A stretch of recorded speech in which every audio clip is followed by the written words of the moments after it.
Eisenhower is fine. No delays on the Stevenson. 55 traffic is moving well. Dan Ryan either way. 15 minutes between 95th and downtown. 57 looks good. Bishop Ford in or out. A 15-minute trip between 80 and 94 and the Ryan. Same thing for Lakeshore Drive from Hollywood to Monroe or 67th to Jackson. Just 15 minutes. Elgin O'Hare looks good. Tri-State, Adams, Reagan, Veterans Memorial, all are wide open right now. Indiana Toll Road eastbound at Klein. Starting today, work is scheduled, closing the exit ramp to Klein near the Gary Airport till Saturday. Traffic is service of the Foundation for a Better Life. When Marlon Shirley was 5, he lost his foot. Today is world's fastest amputee. He runs a 100-meter in less time than it takes to listen to this. Overcoming. Pass it on. From the Foundation for a Better Life at Values.com. Traffic answers when you need the most. I'm Al Verdi on AM 560, The Answer. Chicago's Morning Answer starts next. Your official Chicagoland weather forecast from the aircomfort.com Weather Center. Air Comfort, your commercial HVAC solution provider. Here's meteorologist Kevin Snyder. A mostly sunny and windy day today with wind gusts up to 35 miles per hour with a high 70. Partly cloudy skies tonight with a shower in spots. Wind gusts up to 30 miles per hour, low 53. I'm Kevin Snyder on AM 560. The Answer. 45 at O'Hare, 49 along the lakefront. Next, news at 5:30. Chicago's Morning Answer with Dan and Amy starts now on AM 560, The Answer. This hourly segment is brought to you by Townstone Financial, Chicago's premier mortgage lender. Visit townstone.com or call Barry Sterner, 312-896-2110. Good morning. Welcome to your Monday morning briefing. Here's what you need to know to start your day. I'm not blaming anybody, but the World Trade Center came down. So when he said we were safe, that's not safe. We lost 3,000 people. Next week, Mr. Trump is probably going to say that FDR was around when Japan attacked Pearl Harbor. It's what you do after that matters, and that's the sign of leadership. I own one pair of underwear. That's it. Some of these billionaires, they got 3-4 pairs. And I don't have a dryer. I have to put my clothes on the radiator. This is Chicago's Morning Answer with Dan Proft and Amy Jacobson on AM 560. The Answer.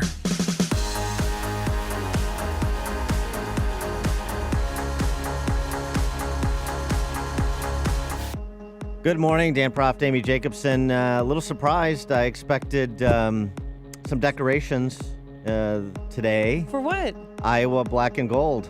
Oh, honey, that was so 3 days ago. That was so many games ago that I forgot that we trounced you 40-10.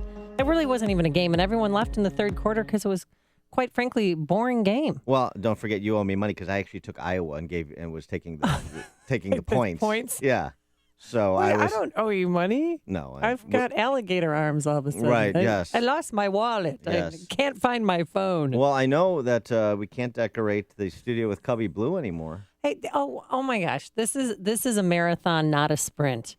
So we're down 2 games. The sprint has gotten quite a bit shorter after the weekend, hasn't it?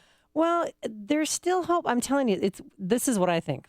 If I can give you, my baseball prowess, because people actually, pay for this. And a treatise on hope. Yes. It was cold out there, and our players aren't used to playing in 34-degree weather. A lot of the guys on the team, island people, that's what I call them, because I have island children myself. People from Puerto Rico, they're Boricuas, Dominican, they're not used to playing in the cold. Do they play in Chicago? They do, but their body hasn't acclimated yet to the cold weather. So... Yeah, seriously. They don their Blue Man Group attire. Yeah, here we go. Yeah, got out there. Those things are weird. Those things are a little girly, a little weird. It's unnecessary. Starlin Castro looked like a chick with the blue thing on, the little hoodie. Hey, I played golf in Traverse City this weekend. Oh, it was snowing. Yeah. And we didn't have those little dickies or whatever it is they're wearing. What is wrong with them? That's silly. It's ridiculous. Like a dickie. Yeah, so that's the reason why we're going to come back here. Players are going to be able to sleep in their own beds. They're going to have creature comforts. They're going to be more relaxed, and then off we go. I mean, Schwarber was 0 for 4. It wasn't good. Well, he had a lot of company. You know what I've noticed watching the Cubs games, these last couple of Cubs games? Yeah. But there sure are a lot of statistics surrounding what the Cubs have never done in the playoffs. And they didn't do it again last night. All right, what are some statistics which we haven't Well, done like, in the playoffs? for example, last night when they were down, well, right, that's a big one. In addition to that, when they were down 4-0 or 4-0, as you would say. Stop it. And they scored points, not runs. Right. I didn't say that, but anyway. When they were down 4-0, the Cubs have never come back from a 4-0 deficit in a playoff game, for example. But I mean, it's almost any game situation. You have a stat that the announcers recount of what the Cubs have never done in relation to this game situation, where it ended positively for the Cubs. Listen, I'm going to make a prediction. We're going to have a three-game sweep at home here. And then we'll go back and we'll see what happens. But the Cubs are normally good on the road, so that's what was strange because everyone thought at least they'd split the series 1-1, but no. So you think after the Mets beat Arrieta and Lester, Kyle Hendricks and Jason Hamill is where the Cubs are going to make their bones. That's what's going to happen? Yeah. It's going to be big. DeGrom tomorrow against Kyle Hendricks. Yeah, and I like that Syndergaard. matchup. What did you think of Thor? Noah Syndergaard, the Swedish. Who knew the Swedes could pitch? Yeah. I thought we were just, assigned to hockey. Yeah, the whole Mets pitching rotation is sponsored by Mario Tricosi. I mean, have you seen those guys? They're all. But is the mullet back? I mean, really, is this what to expect? Because did it ever leave? You used to have a mullet. I did. And then you had a rat tail, too? No, it didn't have a rat tail. No. I thought you had a permed rat tail. No. I did drive a skateboard, but no, I didn't go full. But you had a mullet into your 30s. Skateboard culture. No, I mean, I just let my hair, grow out a little bit, not unlike Noah Syndergaard. Or the other. I mean, I wasn't throwing 98 miles an hour at the time, but it was not dissimilar. So that's part of the playoff thing. Like Jake Arrieta's beard, they've got the long hair. Since they can't grow facial hair, they just grow out their hair. They're too young to grow facial hair. And so that's also should be a cautionary tale for Cubs fans who think that they're the only fans with a good young ball club to root for the next several years. Well, Turns out not the case. All right, what do you predict for the next By the way, games? Daniel Murphy, what is up with that guy? Honestly, I've never seen, I can't recall a home run streak like this. Murphy, I mean, who hit the ball? I think it was Verlander who tweeted yesterday that ball was in the dirt that he hit out of the park in the first inning. But he hit homers off Kershaw, Arrieta, Greinke. There's one more I'm forgetting, but I mean, essentially the top 4 pitchers in the National League and in the major leagues for that matter. It's an incredible streak the last couple of weeks.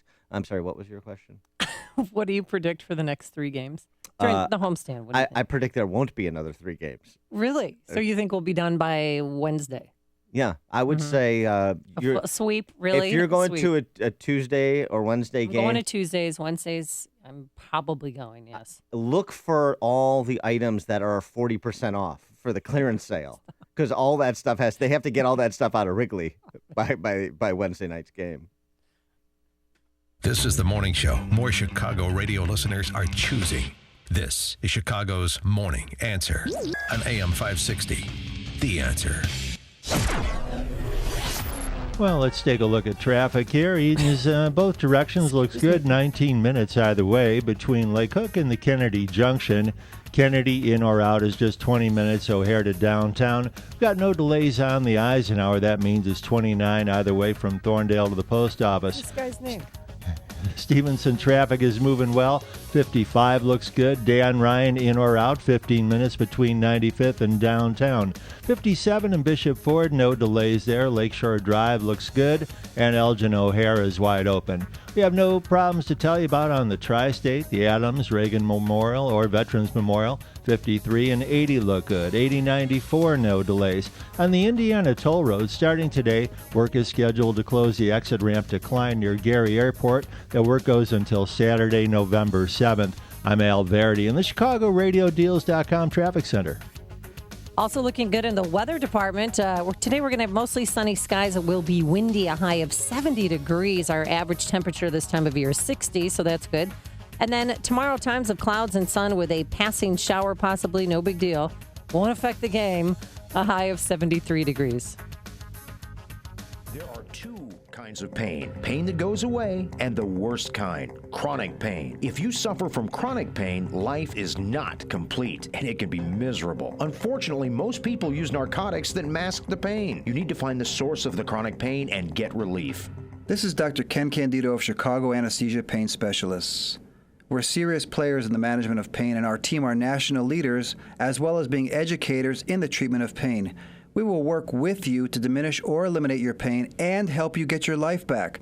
You know, there's a nationwide narcotics epidemic, and people are too quick to mask over chronic pain instead of looking for the cause and treating or eliminating the pain. Contact us. We will help you. Go to mypainchicago.com. Call and make an appointment with some of the best pain people in the nation, located here in Chicago. mypainchicago.com. You or someone you know suffers in the suffering of chronic pain. mypainchicago.com. Let's make you pain-free. You know the story of Hansel and Gretel, where Hansel left breadcrumbs on the trail so they could find their way back home? That's what you do when you use public Wi-Fi, or shop online, or give out your social security number at your doctor's office or the bank. You leave breadcrumbs on the trail for someone to possibly steal your identity and take everything you own. At LifeLock, we use proprietary technology to detect signs that someone has picked up your breadcrumbs to take what's yours. And unlike free credit monitoring services that only alert you, we have a dedicated resolution staff to help clean things up if all those breadcrumbs get messy. No one can prevent all identity theft or monitor all transactions at all businesses. But with LifeLock, you can keep doing the things you do every day and feel better protected. Isn't it time to help protect yourself from someone eating your financial lunch? Plans start at $9.99 a month. Right now, you can get 10% off. Go to lifelock.com and enter promo code NEWS. If you're a small business owner, you know that image is everything. This is Dina, manager of Aunt D's Slots and Wine Bar in Hickory Hills. As an upscale venue, our clients expect a clean and presentable business. After a year of heavy traffic, our carpet really showed the stains from numerous wine tastings and special events that we couldn't clean ourselves. We called Executive Green Carpet Cleaning when we heard about their no-risk guarantee, promising that we would be happy or we wouldn't need to pay. They scheduled a time convenient for us, not what fit their calendar. Executive Green used their own purified water and non-toxic solution. It left the carpet residue-free and even took wine stains out we thought were permanent. If you're a small business owner looking to clean carpet, upholstery, tile, and more, call Executive Green Carpet Cleaning. Call 708-599-5151. That's 708-599-5151. Or visit executivegreencarpetcleaning.com. That's executivegreencarpetcleaning.com. AM 560, The Answer. Dan and Amy, we'll get to Saturday Night Live momentarily, but we should mention that Michigan State game. I was with a bunch of Michigan fans over the weekend in Michigan, and stunned disbelief doesn't begin to describe what I witnessed once that muffed punt was run back for a touchdown. Yeah, what did they do? I mean, were they just speechless, or how long did it take for them to realize, hey, guess what, buddy? You lost the game. There was a few people that had to go outside so they could scream. Really? And others were just, mouth agape, couldn't believe what they were witnessing. It was one of the most incredible plays I've ever seen. Blake O'Neill, the punter, why didn't he just fall on the ball? Please just explain that, because I know that and I don't play football. Well, a lot of people have said that, but here's the thing. Remember, the score was 23-21, so field goal wins it, and they were in field goal range. So I can understand why the punter was trying to wheel around and kick the ball, and then it was just a flukish play where it lands, where it winds up right in the hands of a Michigan State player. The interesting thing about that, too, is on the run back, the Michigan State player, you could have easily, if you're a Michigan State fan, if he gets stopped before the goal line, game's over because the clock ran out. Right. So you could have argued, well, you should have gone right out of bounds because a field goal wins the game and save time to bring in the kicker and kick the winning field goal. But Jalen Watts Jackson just decided to go straight into the end zone. Well, and it's instincts. He followed his convoy. It's instincts for the punter. The real crime, of course, was just not catching the snap. It was a good snap, and that's where everything went awry. Well, the real crime might be the death threats, because this kid, he's a senior, Blake O'Neill, the punter for Michigan, and he's having police protection this morning, and people attacked him, of course, on social media. He's the new Bartman of Michigan, like our Steve Bartman, who allegedly ruined a game. But I hate you, that's one reading. Why don't you go start chugging that bleach when you get into the equipment room? We hate you. Get out of Michigan. I mean, it's so cruel. But enough about your tweets. What else do people tweet? The punter from the Detroit Lions, and his name is Sam Martin. Oof. Yeah, he said, ignore the Twitter clowns, brother. Keep your head up and carry on. Yeah. You're a beast.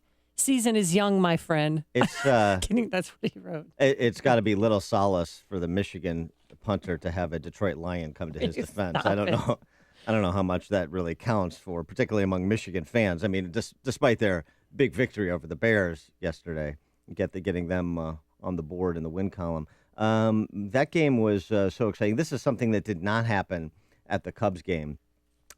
University of Michigan fan had a heart attack after that play. Following the last play of the game. Fortunately, he is reported to be in stable condition. But yeah, it was literally a heart attack inducing play. Oh my gosh! Yeah, emergency personnel got the person right away and took him to University of Michigan Hospital. But Jim Harbaugh's going to be okay. He died at the game. I mean, they never heart attack. He had a heart attack. Yeah, but he died. They never were able to revive him. He died? The guy died. I thought it was reported that he was in stable condition. Oh, maybe we have two people here. Wait, hold on. Let me check my facts. It is a Monday morning, Dan. Yeah. Hold on.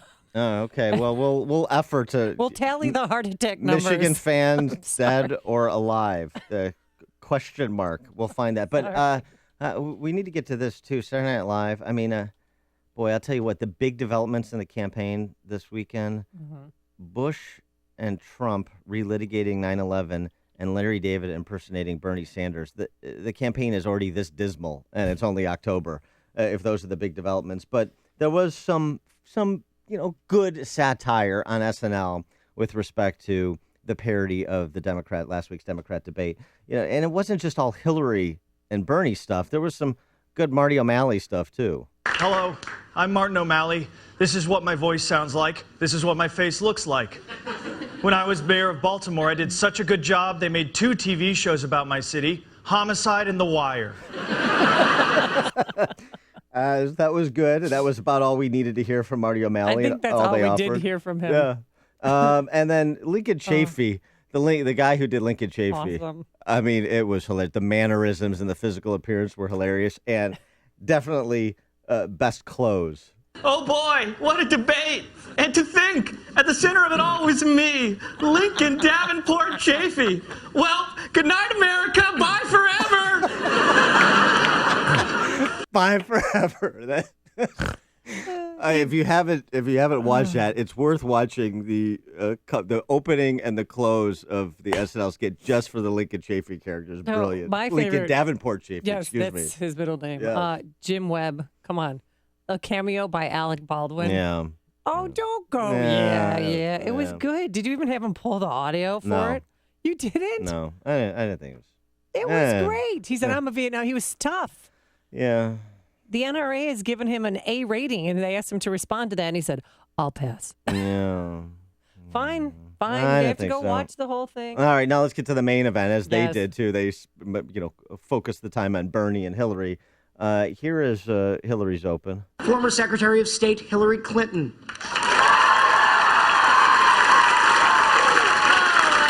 Thank you for having me. I think you're really going to like the Hillary Clinton that my team and I have created for this debate. She's warm but strong, flawed yet perfect, relaxed but racing full speed toward the White House like the T-1000 from Terminator. And then Larry David's appearance. He nailed it. Repping Bernie Sanders. I mean, Bernie Sanders, their personalities are indistinguishable. They look and sound exactly the same, Dan. And unfortunately, their politics are indistinguishable, too. And Larry David is one of those nearly billionaires. Hello. Enough with the hellos. Let's do this. Senator Sanders, how are you? I'm good. I'm hungry, but I'm good. And now, if you don't mind, I'm going to dial it right up to a 10. Go right ahead. We're doomed. We need a revolution. Millions of people on the streets. And we got to do something. And we got to do it now. Yeah. Yeah, the crazy, cranky old man bit that It was perfect. a little bit more anger than you get from the more normally avuncular Larry David on Curb Your Enthusiasm, but it was good. And then Do you have the drop where he talks about the underwear? Yeah, because Bernie's responded to the underwear. right, the question was, how do you? They pulled it from the debate. How do you distinguish yourself from President Obama? And here's Bernie slander / Larry David's answer. For me, I'm an outsider, Anderson. I'm the only candidate up here who's not a billionaire. I don't have a super PAC. I don't even have a backpack. I carry my stuff around loose in my arms like a professor, between classes. I own one pair of underwear. That's it. Some of these billionaires, they got 3, 4 pairs. And I don't have a dryer. I have to put my clothes on the radiator. So who do you want as president? One of these Washington insiders, or a guy who has one pair of clean underwear that he dries on a radiator? Well, they asked Bernie Sanders, how many pairs of underwear do you have? And he said, I have more. I have 3 or 4 pairs of underwear. And then he let people know that he's such, a struggling man, such a common man, that he didn't own a suit until he became mayor of Burlington. Well, he didn't have a job until then. That's so when there he was no bought need for a his suit. first suit after he became mayor. I'm just glad that SNL actually properly portrayed him as a lunatic. The stories you need to know to start your day. This is Chicago's Morning Answer on AM 560. The Answer. You didn't build that. You don't pay your fair share. Who do you think you are? Ayn Rand knew exactly who you are. Rational, productive, independent. You work hard and use your own judgment. You choose your career path, your lifestyle, your values. You're living the American dream. And now you see that there are people who want to take away what you've created and who will call their lust to loot a virtue. People who think the needs of others is a claim on your money, your work, your life. Well, how can you fight back? That's what they do at the Ayn Rand Institute. They look closely at public policy beyond sound bites and election cycles, at the fundamental moral ideas that frame crucial debates. They focus on reframing the issues in line with reason, egoism, and individual rights to life, liberty, property, and the pursuit of happiness. Your life, liberty, property, and the pursuit of your happiness. Stand up with them to fight against the sacrifice of your values by making a contribution today at AynRand.org/support. They'll use your money to defend your values. Looking to secure financing on a new home or refinance your existing home, then you need to do what my friend Amy did here when she needed a mortgage, and that's called David Hochberg, Vice President of Poor Mortgage. Agnes, 89, income $1,238 a month, owes $190,000 on a $400,000 home. Called to refinance her to lower her payment. David informed Agnes she'd need a cosigner because she didn't make enough to refinance. I recommended Agnes secure a reverse mortgage and save over $24,000 a year. Agnes said her friends thought reverse mortgages were bad. David advised Agnes to find new friends because her current friends didn't know what they were talking about and assured her reverse mortgages were ideal for borrowers like Agnes to eliminate their mortgage payments. If you or your family is interested in securing a reverse mortgage, do what Amy did when she needed a mortgage, and that's called David at 312-751-1333. That's 312-751-1333, or visit www.am560david.com. That's am560david.com. David's helped Amy as well as thousands of AM560 listeners, and he'll help you. But he can't help you if you don't call, so call David now, 312-751-1333. Again, 312-751-1333. Per Mortgage is an equal housing lender, Illinois Residential Mortgage Licensee 4358, licensed by DBO under California RMLA. AM 560, The Answer. Coming up on Chicago's Morning Answer. Trey Gowdy tells his fellow Republicans to shut up and not dance at 5:35. But first, let's go back into the newsroom and say good Monday morning to Mike Scott. Amy and Dan, good morning. 46 degrees, 9 are dead. Thousands cut off in remote towns and villages in the Philippines after a typhoon, Lando, ripped through the region, especially hitting hard the main island of Luzon. Donald Trump says his policies could have prevented the 9/11 attacks. I believe that if I were running things, I doubt those families would have, I doubt that those people would have been in the country. So there's a good chance that those people would not have been in our country. Fox News Sunday, the Republican presidential frontrunner, but Jeb Bush, the candidate defending his brother's record on fighting terror. My brother responded to a crisis, and he did it as you would hope a president would do. He united the country, he organized our country, and he kept us safe. On CNN's State of the Union, Secretary of State John Kerry meeting with diplomats from Russia and other nations, discussing what he calls real and tangible options for a political solution in Syria. He'll also continue to address violence in Israel that continues despite thousands of police and troops being deployed throughout the country. Police say an Arab man armed with a gun and a knife opened fire at a bus station in southern Israel Sunday night, killing a soldier and wounding 10. The rush of refugees and migrants battling for a better life in some European countries stalled train service today between France and England on the Channel. Congress back to work today, so to speak. Following a week-long break, House Republicans still struggling to nominate a new speaker. Authorities say a missing 11-year-old Central Florida girl, who hasn't been seen in months, may be a body found in a freezer in the garage belonging to the girl's grandmother. The girl's aunt and grandmother made that discovery, telling investigators that the girl's mother and an unidentified man dropped off that freezer last week. Chicago police say a man who was charged with felony child endangerment after his 6-year-old son accidentally shot and killed his 3-year-old brother told investigators that he got that gun illegally from a gang member to protect his family.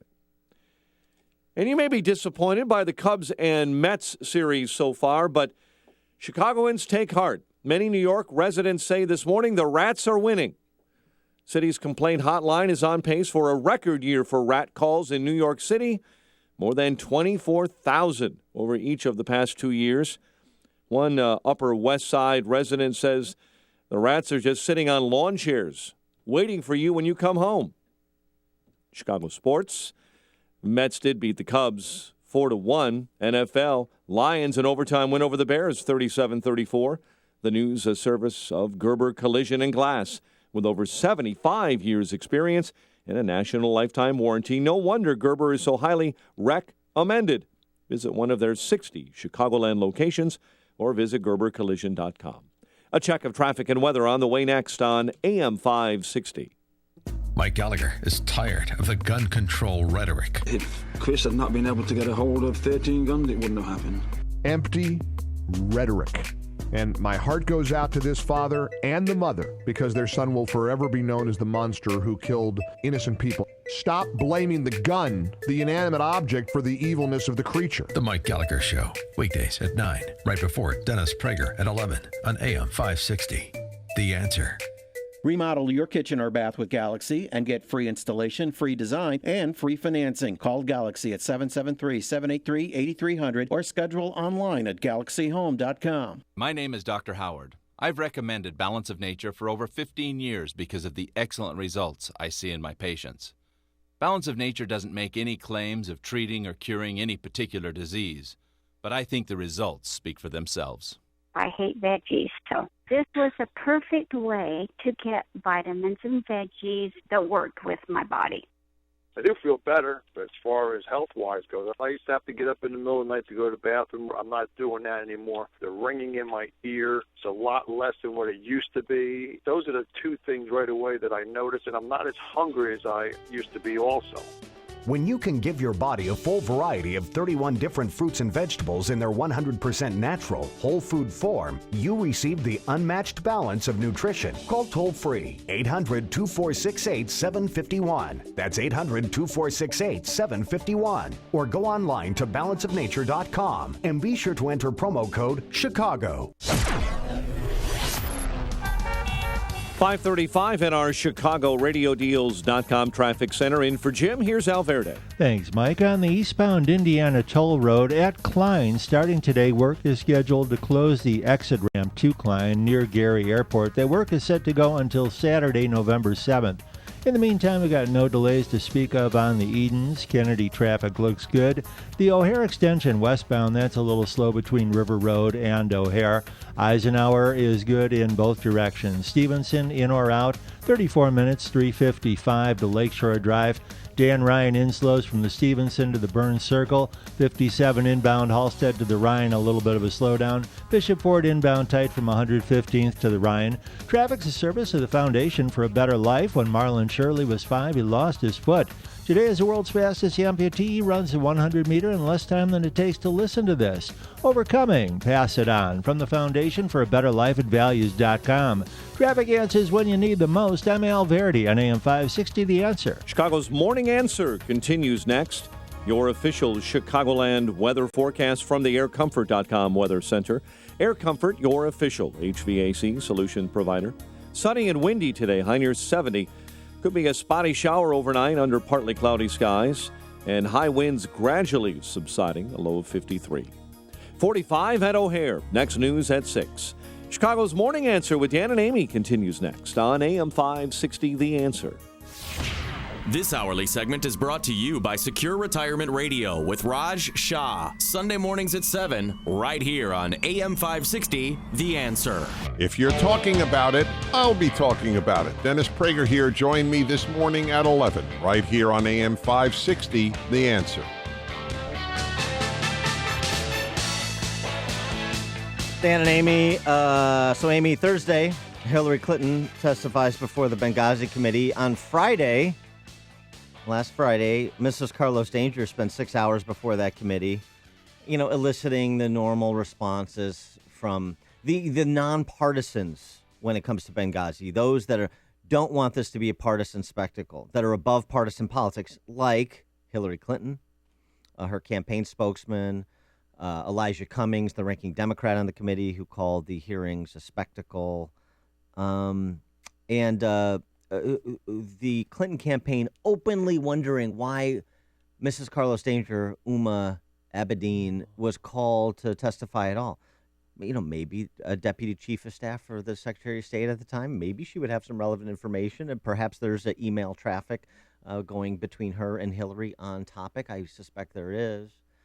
So this is very interesting because it's a great misdirection play by the left, or attempted misdirection play.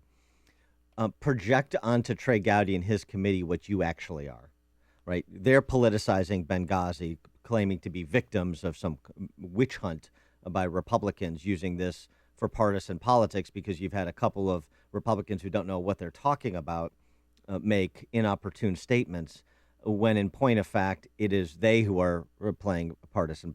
When in point of fact, it is Hillary and her team playing partisan politics. And Trey Gowdy was on Face the Nation, the chairman of that committee, of course, Republican from South Carolina, former prosecutor. He was on Face the Nation with John Dickerson over the weekend, who was just awful. But Gowdy faced Dickerson, Here's on the issue of Hillary being the focus.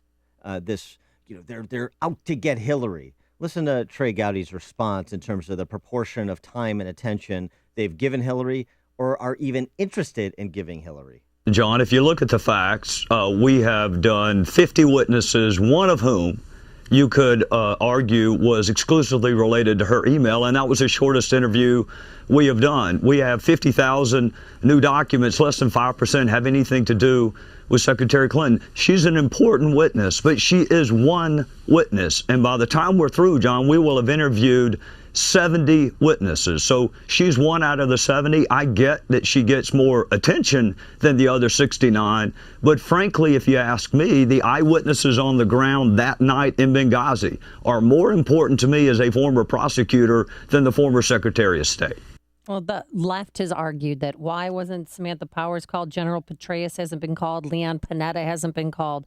Instead, they seem to be focusing on Hillary's friends. Uma, Cheryl Mills testified in behind closed door meetings. Now, Cheryl Mills, when she came out of her chief of staff for the Secretary of State. Oh no, I get it. But when Cheryl Mills came out of her her hearing with the Benghazi committee, it was closed door meeting. She spoke to the media, I thought, very eloquently, and said her piece. Obviously, the tragedy that happened in Benghazi was about more than what's happening in this room. It's about the loss of individuals who were dear to the State Department and dear to this country. And we honor them by remembering what happened and doing our best to ensure that that doesn't happen again. Yeah, right. I mean, she said something, but Uma Abedin, she didn't speak at all to the media. Yeah, probably good. She should continue to use the Fifth Amendment shield. But Gowdy said in this interview with Face the Nation over the weekend, look, we're looking at, the committee's looking at the three tranches of Benghazi. what happened leading up to it, what happened the night of the attack, and what has happened and what we're going to do about it on a go-forward basis. That seems to me appropriate. And, his chastising was not limited to Democrats or the media. He also had something to say about his Republican colleagues. As a former prosecutor, if you looked at the evidence from Republicans in your own party who said this is a political committee, wouldn't that be enough to at least start an investigation into whether this is a politically motivated? I mean, it's a pretty big body of evidence. Actually, there's no evidence. There are three people who don't have any idea what they're talking about. Two of my colleagues, the two Republican members of the conference, have never asked for an update on our committee. They couldn't name three witnesses we've talked to. They couldn't tell you a single document production that we have received. And the former staffer left in June. So he has no idea what we've done since June. And his allegation about Secretary Clinton, he never said until he sat down with somebody in your profession last Friday. So these three wouldn't even be called as a witness in my former job because they have no firsthand knowledge. There you go. So Gowdy, it seems to me, has been zero focus on the substance of the matter and whether if it's Democrats making dumb statements not supported by the evidence, he responds. If it's Republicans making dumb statements not supported by the evidence, he responds. And he just wishes everybody, including Republicans, would stop making dumb statements. No, that is not what Thursday is about. Thursday is about the three tranches of Benghazi, what happened before, during, and after.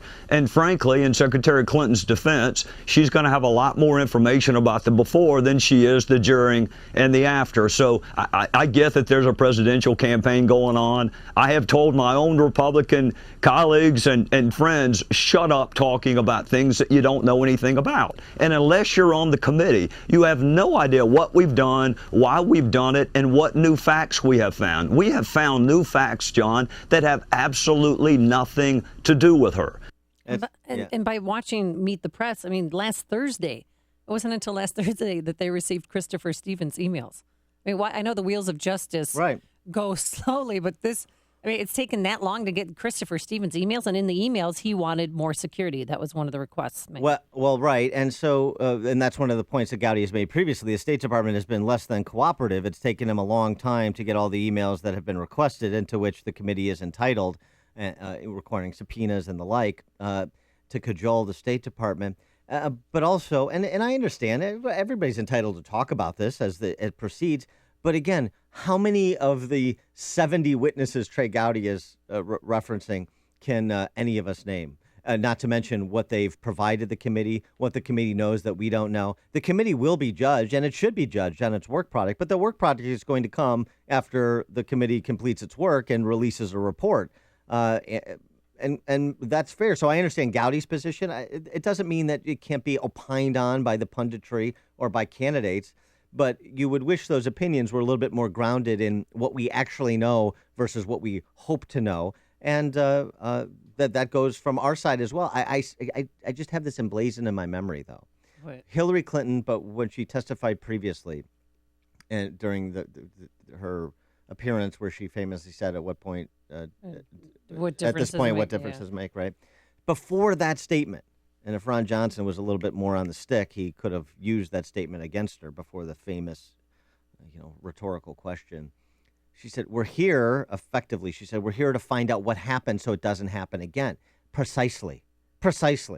We're here to find out what happened, where the mistakes were made and who made those mistakes and why those mistakes were made so it doesn't happen again, so we don't lose an ambassador and three of his personnel.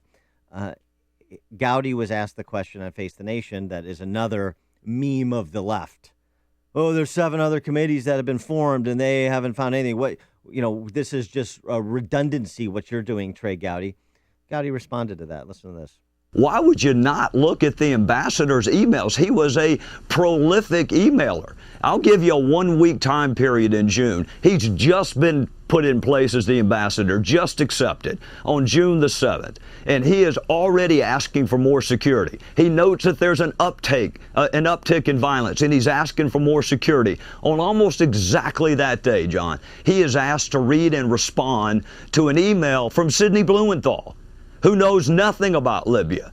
So he's asking for security, and Jake Sullivan in Washington is asking our ambassador, the day after our facility was attacked with an IED, to read and respond to an email from Sidney Blumenthal. Our ambassador has also asked for public messaging advice on the violence in Libya. Victoria Newland emails him and says, we need help with your public messaging advice. He needed help with security, John. He didn't need help with PR. And he was asking for more security. And on one occasion, he even joked in an email, maybe we should ask another government to pay for our security upgrades because our government isn't willing to do it. And so you want to know what happened in Libya, you got to look at his email. And none of the committees referenced have looked at Ambassador Stevens' emails. That was the point Gowdy was making, and he gave us a snapshot of that, an important one, of that 1 week in time as part of this investigation. Do you think all of that is relevant, including Ambassador Stevens' communications, including the State Department personnel like Jake Sullivan, who's still there? Is that relevant? I think it's relevant. You've made the switch, and it feels so good. You've switched to Chicago's Morning Answer on AM 560. The Answer.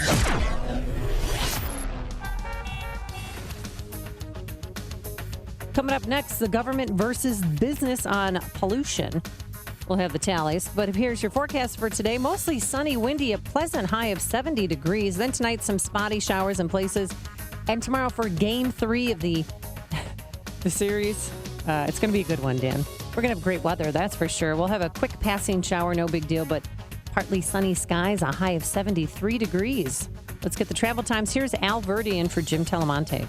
Thanks, Amy. Dan, both sides of the Edens are looking good. Just 19 minutes either way between Lake Cook and the Kennedy Junction. Kennedy into downtown, 21, 28 back out to O'Hare. It's slow from Foster to Sayre. Also tight on the 190 westbound from Kennedy right into O'Hare. Then on the Eisenhower, still no delays, 29 either way between the post office and Thorndale. Stevenson inbound slows between Pulaski and Kedzie, but just 35 minutes from 355 into Lakeshore Drive. Outbound is fine. Inbound Ryan from the Stevenson to Burns Circle, a little backed up now. 20 minutes in from 95th. Outbound, no delays. 57 in slow, 103rd to the Ryan. Bishop Ford inbound from 115th to the Ryan. Look for some backups there. And most of the tollways are in good shape. Indiana Toll Road eastbound at Klein, we've got some ramp restrictions, and that work goes until Saturday, November 7th. I'm Al Verdi in the ChicagoRadioDeals.com Traffic Center. For a long time, Turnkey IT has been providing solutions to AM 560 business owners. It's a name that you have come to know and trust. Turnkey IT takes care of your technology and has a plan that fits your company's IT budget and network needs. Interested in moving some or all of your business to the cloud? Turnkey IT can migrate your network to Microsoft's Office 365. Do you need someone to call when you can't print, have a lost file, or need tech support? Turnkey IT's got you covered. Offsite backup, check. On-site support, check. Help desk support, check.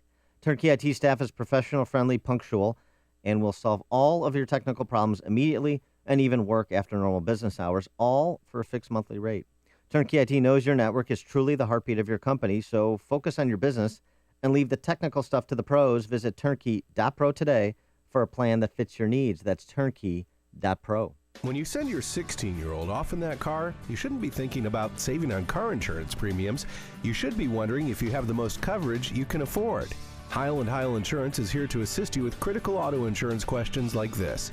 These are the questions you should be asking.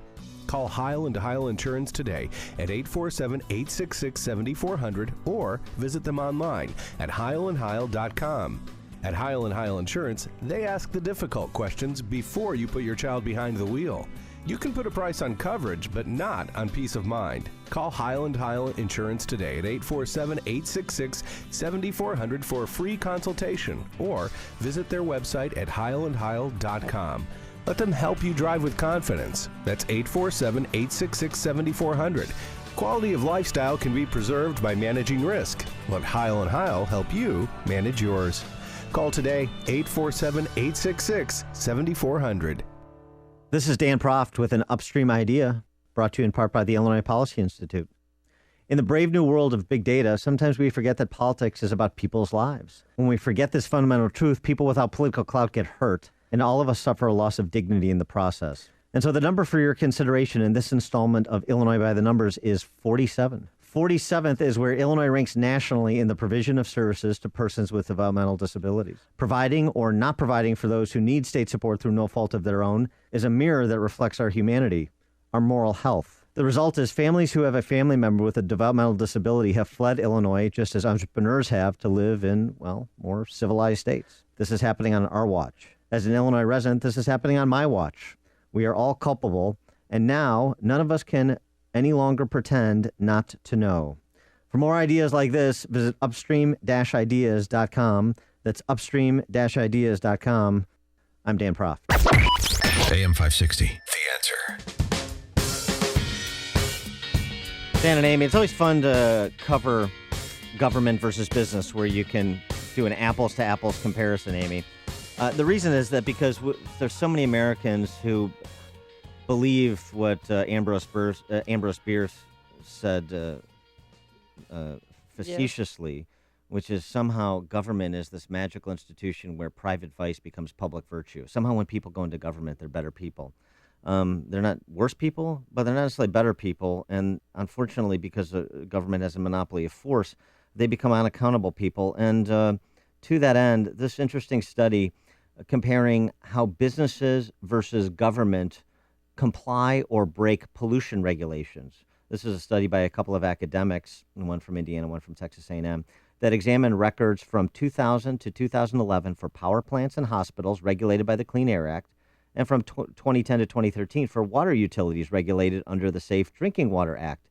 The study included 3,000 power plants and over 1,000 hospitals and 4,200 water utilities, some privately owned and some owned by public agencies. So a pretty nice sample size for examination. And here's the results. For power plants and hospitals, public facilities were on average 9% more likely to be out of compliance with the Clean Air Act regulations and 20% more likely to have committed high priority violations. For water utilities, public facilities had on average 14% more Safe Drinking Water Act violations and were 29% more likely to commit monitoring violations. Public power plants and hospitals that violated the Clean Air Act were 1% less likely than private sector violators to release punitive sanction and 20% less likely to be fined. So they're violating it at a higher rate, and they're less likely to be punished for those violations. That's because they're regulating themselves, right? Bingo. Yeah. That's the problem. Well, it's a number of problems, but it's just something to keep in mind to kind of break through so many people's mental block that somehow if government is doing it, or if they're doing it under the auspices of these, mellifluously named acts like the Clean Water Act. Who's against clean water? The safe drinking. Who's against safe drinking water? Who's against clean air? That somehow it is by definition noble, and it is by definition above reproach when it comes to corruption, special dealings, unequal treatment before the law. And it just simply isn't the case. And this is a pretty good example of it, where you have all the green, the green eco folks who always want more and more government because they think more and more government means to a more and more protected environment. And this study suggests not the case. Hear about the big stories of the day, then talk about them right here on Chicago's Morning Answer on AM 560.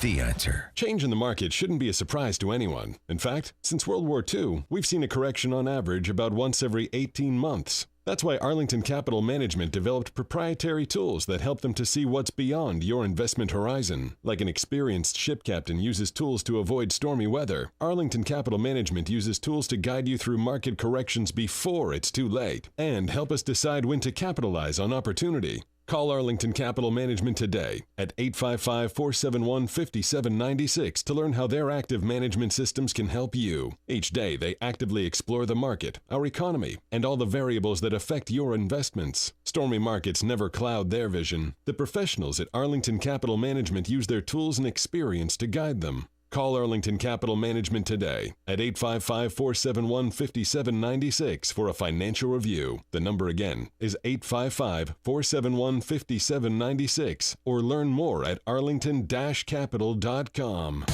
High-achieving students, now is the time to take ownership of your career. Come to Strive's conference on the morality of value creation and trade to meet top business leaders, mid-career professionals, leading intellectuals, and other enterprising students. Learn how you can create value and build your career. The conference is free for current students. Pay a $50 fee to reserve your spot, then get a refund of your fee, lodging, and travel expenses when you attend. Take full advantage of this opportunity online right now at striveclubs.org. That's striveclubs.org. Enrollment is open now. striveclubs.org. STRIVE clubs.org. Parents, family, friends, teachers, and professors, please make sure to pass this information on to a student who is serious about making the most of their life. The Morality of Value Creation and Trade Conference in Atlanta, November 6th through November 8th. This is an impressive opportunity at essentially no cost. striveclubs.org. STRIVE clubs.org.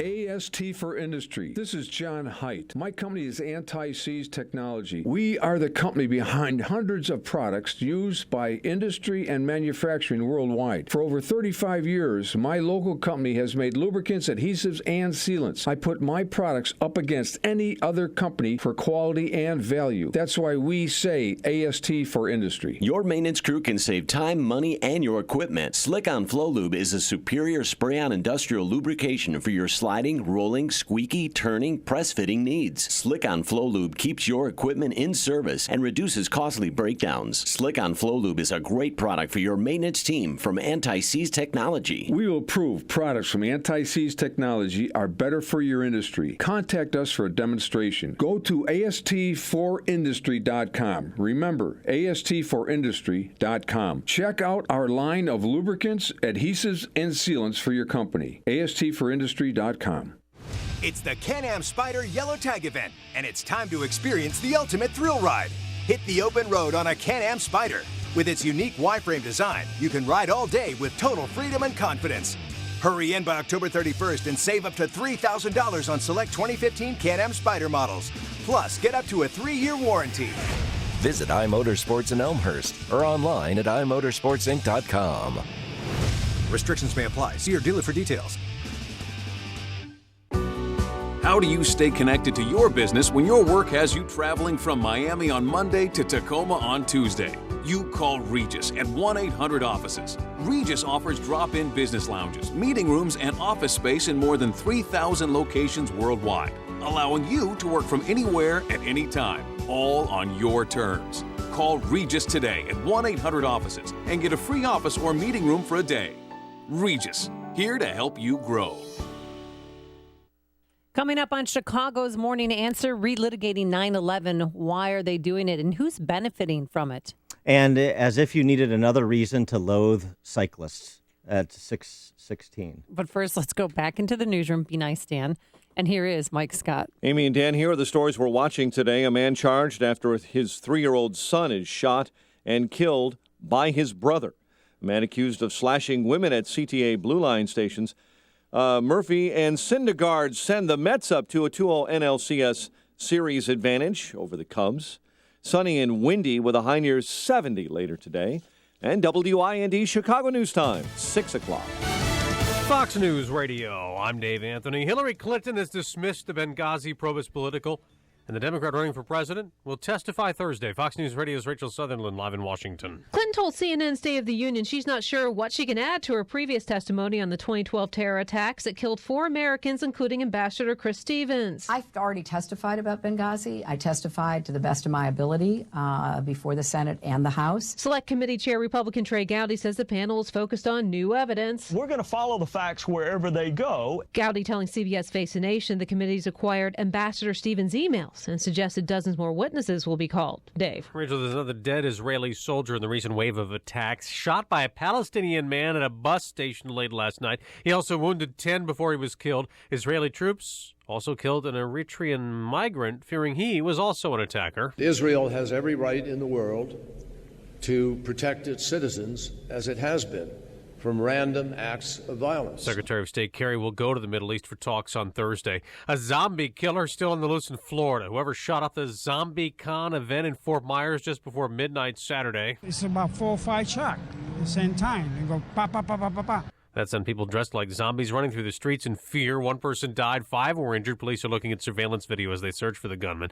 Murder at a hospital in St. Cloud, Minnesota early yesterday. A sheriff's deputy killed by a suspect he was guarding who shot Steven Sandberg with his own gun. And then security officers were able to get into the room, and the subject was tased. Drew Evans with the state's Bureau of Criminal Apprehension. That suspect then had a heart attack and died. In Tempe, Arizona, police are trying to figure out what caused an SUV to plunge into a lake yesterday, killing 5 members of a family, a husband and a wife and their kids ages 3, 2, and 1. Fox News Radio, fair and balanced. Clear skies and 46 degrees. Winds are out of the south at 12. Good morning, 6:02 on AM 560, The Answer. I'm Mike Scott. Chicago police say a man who was charged with felony child endangerment was done so after his 6-year-old son accidentally shot and killed his 3-year-old brother. He told investigators he got that gun illegally from a gang member. Police spokesman Anthony Guglielmi says 25-year-old Michael Santiago told investigators that he was a former gang member and felt the need to protect his family. Family spokesman Andrew Holmes says the family of Michael Santiago was emotional as he appeared in court yesterday. They're angry, for one, that the child is gone. 2, they're angry because of a high bond. But, that's the situation you take when you got a gun in the house. You have to deal with that because there's some consequences behind that. The older boy shot the 3-year-old, Ian Santiago, in the face. An investigation continues following a fiery crash on the Bishop Ford that left one severely hurt. Police say that car crashed into a ditch and caught fire early this morning near Dalton. A furnace being blamed for possibly causing a carbon monoxide leak that left a group of people sick in Villa Park. 11 victims were suffering from carbon monoxide poisoning. Each was hospitalized, treated, and released. A Southside man is accused of slashing a woman at a CTA Blue Line station downtown. Cesar Williams appeared in court yesterday where his bail was set at $950,000. 100 faculty members at Eastern Illinois University signed a petition calling for a no-confidence vote for the provost and vice president of academic affairs at that institution. National League Championship Series, Mets up 2-0 after a 4-1 win over the Cubs. Daniel Murphy homered again. Chris Bryant with a run-scoring double with 2 out in the 6th. NFL, Lions with an overtime win over the Bears, 37-34. MLS, D.C. United blanked the Fire. The News Service of Illinois Partners for Clean Air. Why stress over parking, traffic, and gas? You've got endless options available with public transit. Learn to breathe easy and save easy with Illinois Partners for Clean Air at cleantheair.org. A check of traffic and weather on the way next on AM 560. She's bold. You're not black, so drop the racism crap. She's controversial. When you bring the people here, you bring those cultures here. She's unapologetic. This is a total fraud and a fig leaf. And she's coming to Freedom Summit Chicago 2015. She's Ann Coulter. Now I'm talking. See best-selling author and conservative firebrand Ann Coulter live on Saturday, November 14th at Freedom Summit Chicago in Itasca. Get your tickets now at freedomsummitchicago.com. That's freedomsummitchicago.com. The following is a paid political announcement. I'm Willie Wilson, candidate for President of the United States. As your president, I will make sure that there is equal pay for women. Paid for by Willie Wilson 2016.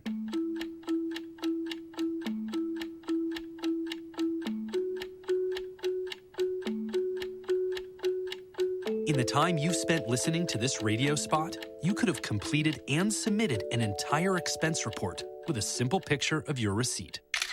That's all it takes for you to get back to work and for your business to run more efficiently. To learn more and discover all the ways Concur helps manage your company's expenses, just go to tryconcur.com for a free test drive. This hourly segment is brought to you by Papa Nicholas Coffee. Papa Nicholas Coffee, roasted fresh daily in Batavia, Illinois. Listen to AM 560 on your mobile device. Now available on iHeartRadio. Online at iHeartRadio.com. 6:05, time to take comfort with Air Comfort. Let's get an update on the road. ChicagoRadioDeals.com traffic center time. In for Jim, here's Alverde. Thanks, Mike. Both sides of the Edens look good, so just 19 either way between Lake Cook and the Kennedy Junction. On the Kennedy inbound, 21 minutes O'Hare to downtown, 35 back out. It's heavy from Montrose out to the extension, and the extension is heavy right out to the airport. Eisenhower inbound slows between Mannheim and First Avenue, 33 in from Thorndale to the post office, no outbound delays. Stevenson inbound is tight from Harlem to Kedzie, 40 minutes from 355 into Lakeshore Drive. Back out is fine. 55 looks good. Dan Ryan in from 31st to the Circle is backed up. 24 minutes from 95th into downtown. 57 inbound slows 103rd to the Ryan. Traffic's a service of CarStar Auto Body Repair Experts. Accidents happen. Don't trust just anyone to fix it right. Trust the professionals at CarStar, your auto body repair experts. CarStar with 16 area locations, locally owned and operated, free estimates and a nationwide warranty. Tell your insurance company you want CarStar. Traffic answers when you need the most. I'm Al Verdi on AM 560 The Answer. Chicago's Morning Answer continues next. Your official Chicagoland weather forecast. From the aircomfort.com Weather Center, Air Comfort, your commercial HVAC solution provider. Here's meteorologist Kevin Snyder. Mostly sunny and windy today, high 70. Tonight, partly cloudy with a shower in spots, winds gradually subsiding, low 53. Tomorrow, clouds and sun with a passing shower, breezy and warm, high of 73. I'm Kevin Snyder on AM 560, The Answer. And just to note, we do have red flag warnings up for a good chunk of northern and central Illinois. That means conditions are right. Should a fire start for wildfires in northern and central Illinois beginning around 10 a.m. this morning. 45 at O'Hare, 49 along the lake. Next news coming up at 6:30, and Chicago's Morning Answer with Dan and Amy continues next on AM 560, The Answer. This hourly segment is brought to you by Get Down to Business with Shalom Klein, powered by Tandem HR and sponsored by Everett College Funding. Heard Sunday evenings at 6. Good morning. Welcome to your Monday morning briefing. Here's what you need to know to start your day. I'm not blaming anybody, but the World Trade Center came down. So when he said we were safe, that's not safe. We lost 3,000 people. Next week, Mr. Trump is probably going to say that FDR was around when Japan attacked Pearl Harbor. It's what you do after that matters, and that's the sign of leadership. I own one pair of underwear. That's it. Some of these billionaires, they got 3-4 pairs. And I don't have a dryer. I have to put my clothes on the radiator. This is Chicago's Morning Answer with Dan Proft and Amy Jacobson on AM 560, The Answer.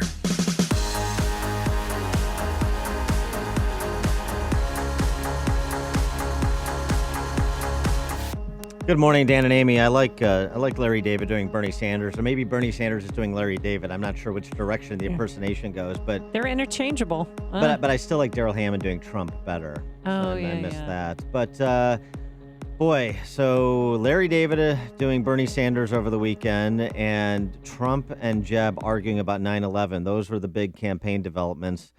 This is, Yeah, why would you relitigate 9/11?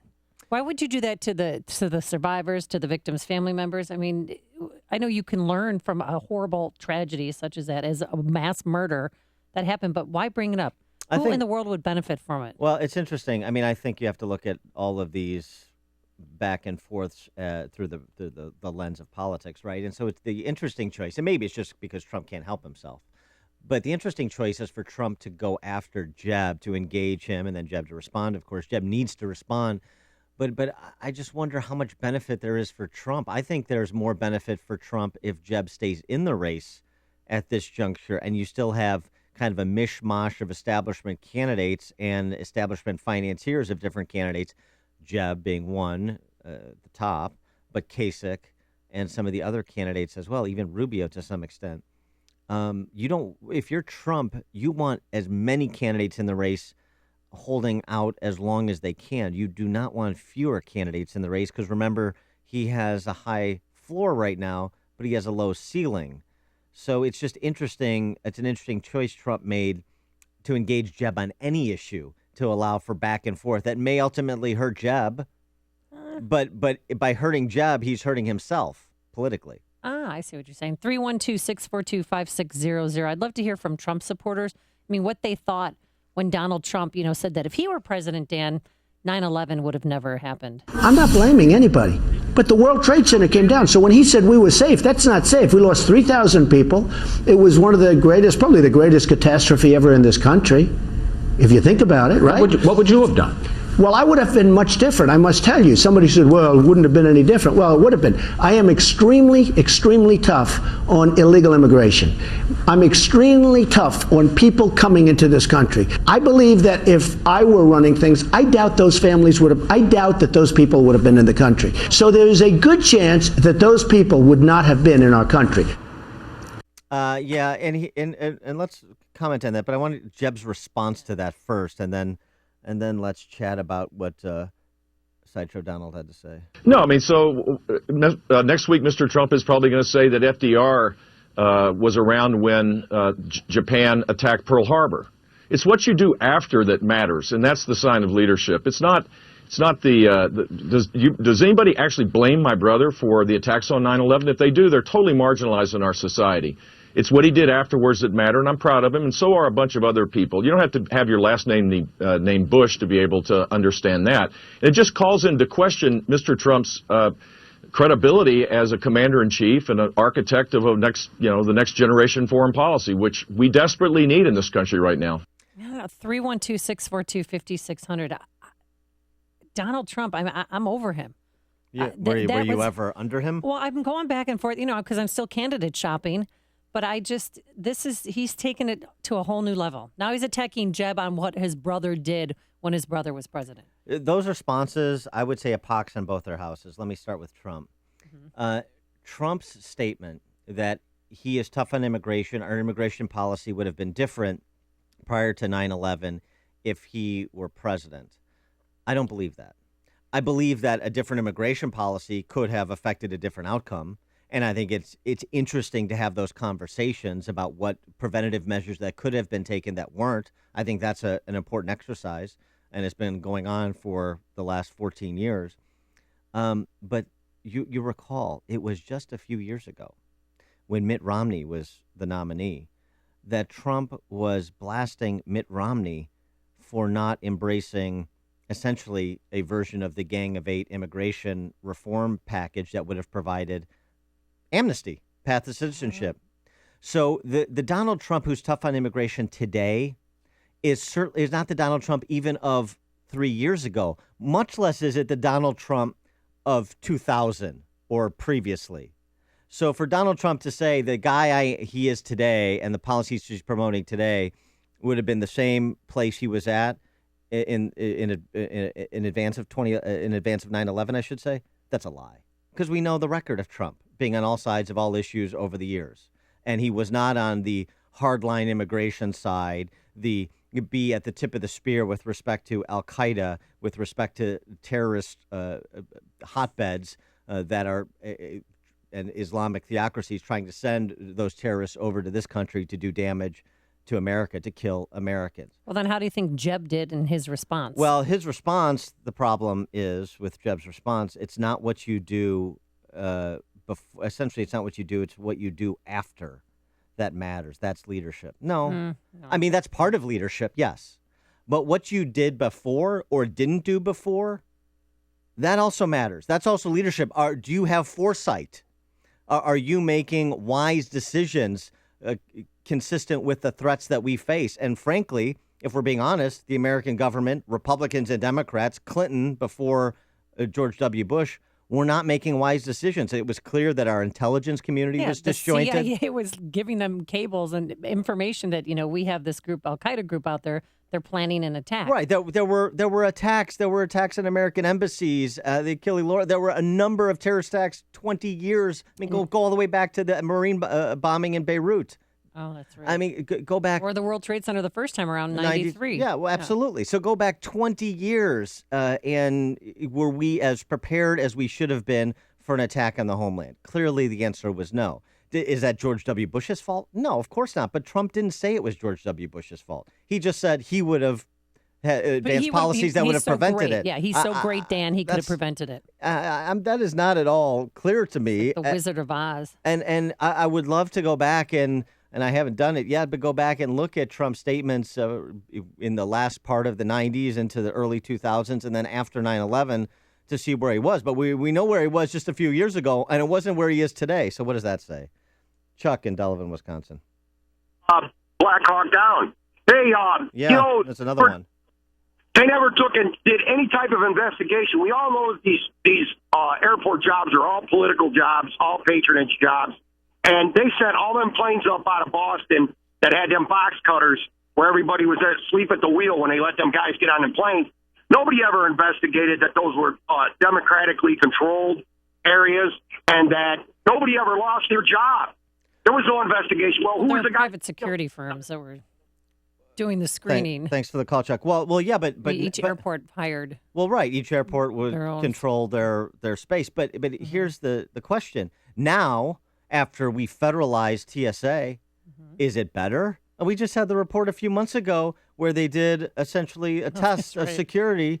They brought in guns and knives. And what was it? 97% of the guns and knives and other weapons that shouldn't have gotten through security got through security. So is federalizing it made us safer, or is it just the perception that we were safer? And, of course, one of the other things that's a problem here is we're always fighting the last war. So they came through the airports, so we're going to focus on the airports. Well, they're going to come somewhere else. Right. And so that's what they've done there at the Boston Marathon, for example, or somewhere else, some other public space. Now, to the credit of George W. Bush, to Jeb's point, and frankly, to some extent, President Obama, there have not been, Boston Marathon being a big exception, there's not been anything on that scale happen in America since 9/11, despite the fact that we still have a lot of those terrorists and terrorist organizations and state sponsors of terror who would welcome that kind of attack on America. Again, that hasn't happened, and we know of the number of terrorist plots that have been foiled by the kind of revamped intelligence infrastructure of this country. So that's some good news.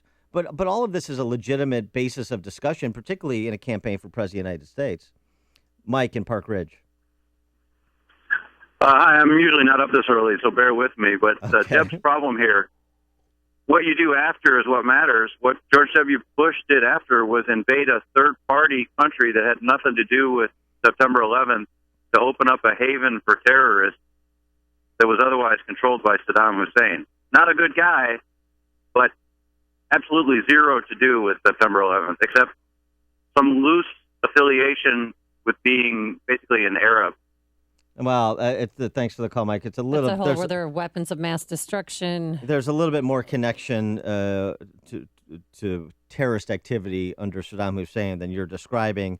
But I mean, that's a debatable point too. It's a debatable point. I mean, and so all of this stuff it's fine to be hashed out. By the way, one other thing that Jeb said, we're going to blame FDR for Pearl Harbor, essentially suggesting Trump's going to do that next. Well, I'll tell you what, there's a movement out there that says it's true. Well, there is legitimate discussions, again, in terms of understanding what happened, what was done, when it was done, what should have been done, all of these discussions. And not a lot of of course, it's hindsight, but it was Churchill that was trying to drag FDR and America into the war to fight the Nazis. And FDR was resistant. He campaigned for re-election prior to Pearl Harbor. We're not getting involved in what's going on in Europe. That was very clear. And then that changed. And then that changed because of Pearl Harbor. So was FDR, did he have great foresight, great wisdom? Randy in Crown Point. Morning, guys. Dan, I don't normally take exception to what you say. You do pretty good. You and I kind of align together. But here's the problem. You said that we haven't been attacked like 9/11 since 9/11 on that magnitude. I would beg to say that is not because of our security. We had a man get on an airplane with a bomb. We had two men on airplanes with bombs. That fortunately their bombs didn't work. We had a bomb set in Times Square when it was crowded. Fortunately, his bomb didn't work. You know, we've had many instances where, by the grace of God, the idiot couldn't build a bomb, or we would be talking about another. And by the way, those all happened under current watch. So yes, we have been brutally unsafe, but we've just been fortunate that the terrorists are not as smart as they were in 9/11. Thanks for the call, Randy. We'll take more of your calls after this. It's news, opinion, insight. This is Chicago's Morning Answer on AM 560. The Answer. More of your phone calls coming up. Grab a line. 312-642-5600 is the number. And here's the numbers in the weather department. Really windy out there right now. Hold on to your hats. It's cool now. 51 degrees at O'Hare, going up to a high of 70 degrees. Then tonight, spotty showers. And then on Tuesday, Cubs comeback day. That's what we're calling it. Game 3 of the NLCS. It's going to be partly sunny, a quick passing shower, a high of 73 degrees. Great baseball weather. Let's see if things are great on the roadways. Here's Al Verdi, who's in for Jim Telemonte. Thanks, Amy and Dan. Not too bad so far. Eaton's certainly as fine as just 19 either way between Lake Cook and the Kennedy Junction. Kennedy inbound traffic is building, especially between Canfield and Nagel. 27 minutes O'Hare to downtown. The outbound trip is already up to 43 minutes, and the westbound O'Hare extension backs up right into the airport. Eisenhower into the post office, 37 minutes, Thorndale, and 32 on the outbound trip.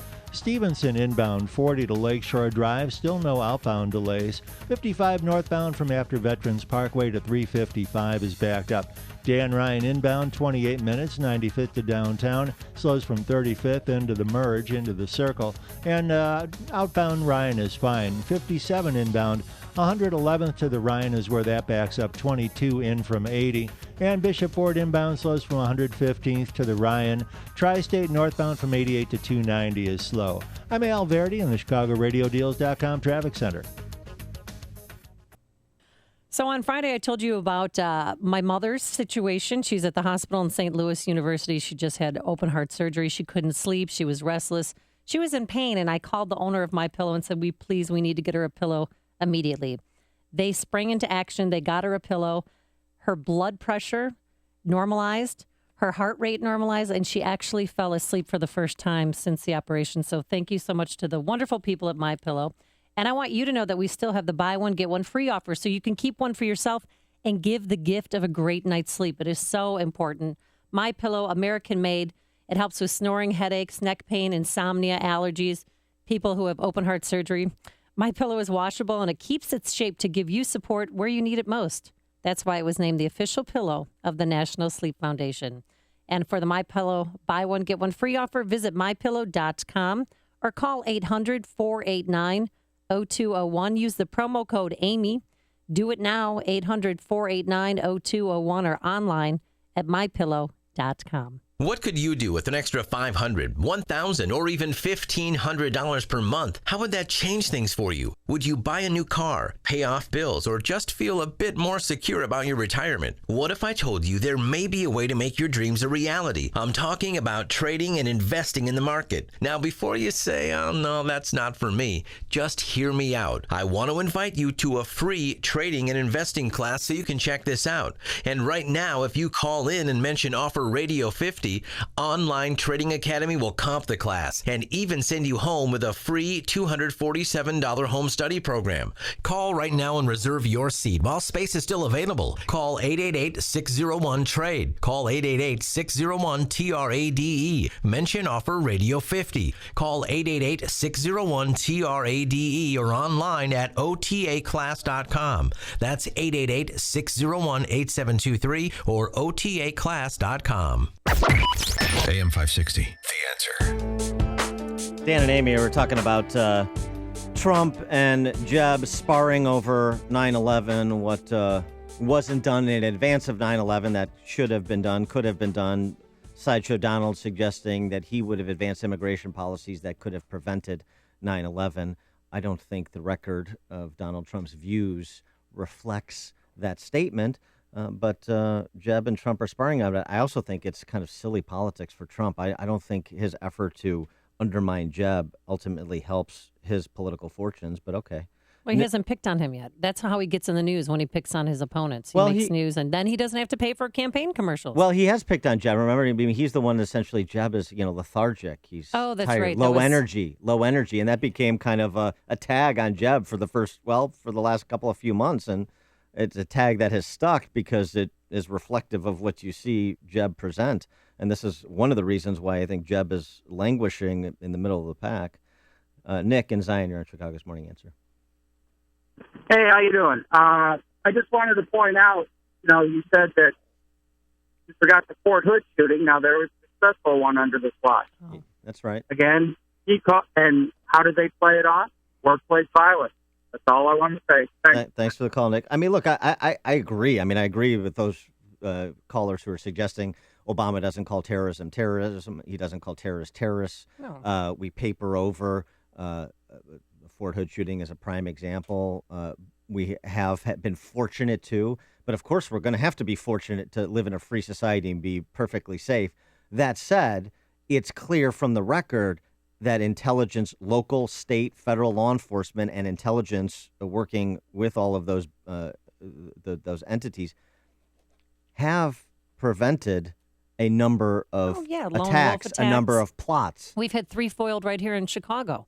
I mean, they are doing something. Yeah, so there's some credit, but this is not to say that they're above criticism because they are doing some good things. The effort is to continue to live the examined life and the examined operation so you can continue to improve. Nothing is going to be perfect, but you can always strive for closer to perfection, especially when lives are on the line. So all of this discussion is perfectly legitimate. I don't want to shut it off. You just want to assess it based on the evidence, and even in the case of Trump, based on the statement of his own views over the years, because like Hillary, it has evolved often. Well, I hope you conservatives who are backing Trump listen to his interview with Chris Wallace on Fox News, because during the lightning round, Dan, he could barely answer any questions. I mean, he just didn't. He has no substantive answer to anything. But even, would you shut down the government over Planned Parenthood? Quickly, you gotta have to hear this. Would you be willing to shut down the government in order to defund Planned Parenthood or to push some other key policy goal? I do not want to say that because I want to show unpredictability. You have to. You can't just go around and say that. But Planned Parenthood should absolutely be defunded. I mean, if you look at what's going on with that, it's terrible. And many other things should be defunded, and many things should be cut. You said... It's not terrible. I don't mind that, but even on that issue, Trump's enough for conservatives, or they're just tired of the mainstream establishment Republicans. Trump is pantomiming a conservative. Okay, that's what he's doing, in my estimation. Vin in St. Charles. Yeah, I'd just like to say that Jeb Bush is the Republican hierarchy's candidate. And the American people have been lied to so much by the Republican Party, making promises, and then once they get into office, not doing what they said. It doesn't matter. It doesn't matter what Jeb Bush says, and that's why Donald Trump has his support that he has. It's all in the pudding of what the Republican Party has done to us for the last 8 years. Thanks for the call, Vin. That's right, and that's why Jeb has the support he has, or doesn't. There's only one radio show in Chicago talking about today's biggest stories and telling you what they really mean. That show is this one, Chicago's Morning Answer on AM 560, The Answer. My name is Dr. Howard. I've recommended Balance of Nature for over 15 years because of the excellent results I see in my patients. Balance of Nature doesn't make any claims of treating or curing any particular disease, but I think the results speak for themselves. The gospel truth about it is that the thing I'm most excited about is that after having my gallbladder out 3 years ago, I had constant pain in my side that was something that they couldn't attribute to anything other than probably a poor diet. Since I've been on these supplements, is really making a difference in my life. I feel better. I have no pain.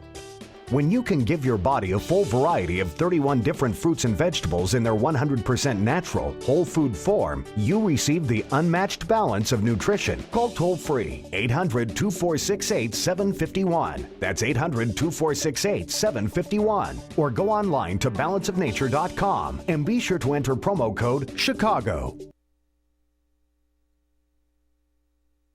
So often on this show, we talk about the important issues that affect your world, like the economy, education, foreign policy. And on the show, because there's always so much going on, we don't always have the time to drill down and talk about the big ideas behind the big issues. So one of the reasons I'm involved with the new website, along with the Illinois Policy Institute, called Upstream Ideas, online at upstream-ideas.com. That's where you'll find info that will inform the policy discussions we're having on this show and elsewhere. At Upstream Ideas, we broaden the parameters of debate and move beyond the same old partisan assumptions. We'll ask, why are conditions the way they are, and how can those conditions be improved? So go online now to upstream-ideas.com. That's upstream-ideas.com. With each visit, you'll be armed with info and perspectives to spur you to make the state of Illinois and the good old USA a bit more free, a bit more just, and a bit more civilized. AM 560, The Answer. And coming up on Chicago's Morning Answer, Ronald Kessler will be here. And at 6:46, Jennifer Lawrence, sad, turns out to be just another Hollywood lib. Oh, no. But first, let's go back into the newsroom and say good morning to Mike Scott. 46 degrees in Chicago. Right now, we have mostly clear skies, windy conditions, but a chance of rain on the way for later in the day. Secretary of State John Kerry says the U.S. remains concerned about Russian intervention in Syria. Speaking during a diplomatic mission to Spain this morning, the secretary emphasized only a political situation or solution can ensure a safe transfer of power. Propping up Assad will ultimately fail.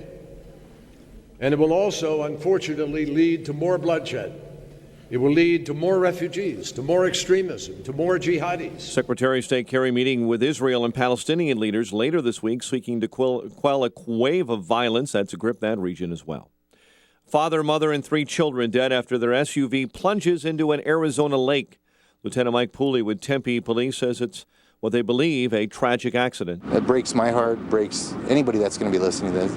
There's no way you can't feel anything but just heartbroken when you hear this. The accident happened Sunday morning at Tempe Town Lake, just outside of Phoenix. The 3 children were a 6-month-old, a 3-year-old boy, and a 2-year-old boy as well. A Minnesota sheriff's deputy is dead, a veteran investigator, after a suspect he was guarding at the hospital shot him with his own gun. Authorities in St. Cloud say the suspect also died after he was subdued by a hospital guard and tased. Minnesota Bureau of Criminal Apprehension Supervisor Drew Smith. Several shots were fired during that struggle, and then security officers were able to get into the room, and the subject was tased with a taser. The deputy who was killed again had been guarding a man who was being investigated in a domestic incident. Chicago police saying a man who was charged with felony child endangerment after his 6-year-old son accidentally shot and killed his 3-year-old brother told investigators he got that gun illegally from a gang member to protect his family. The shooting happened Saturday night. The man appeared in bond court on Sunday. An investigation continues following a fiery crash on the Bishop Ford that left 1 person hurt near Dalton this early morning. And motorists could experience big delays as road construction begins today on North Lakeshore Drive.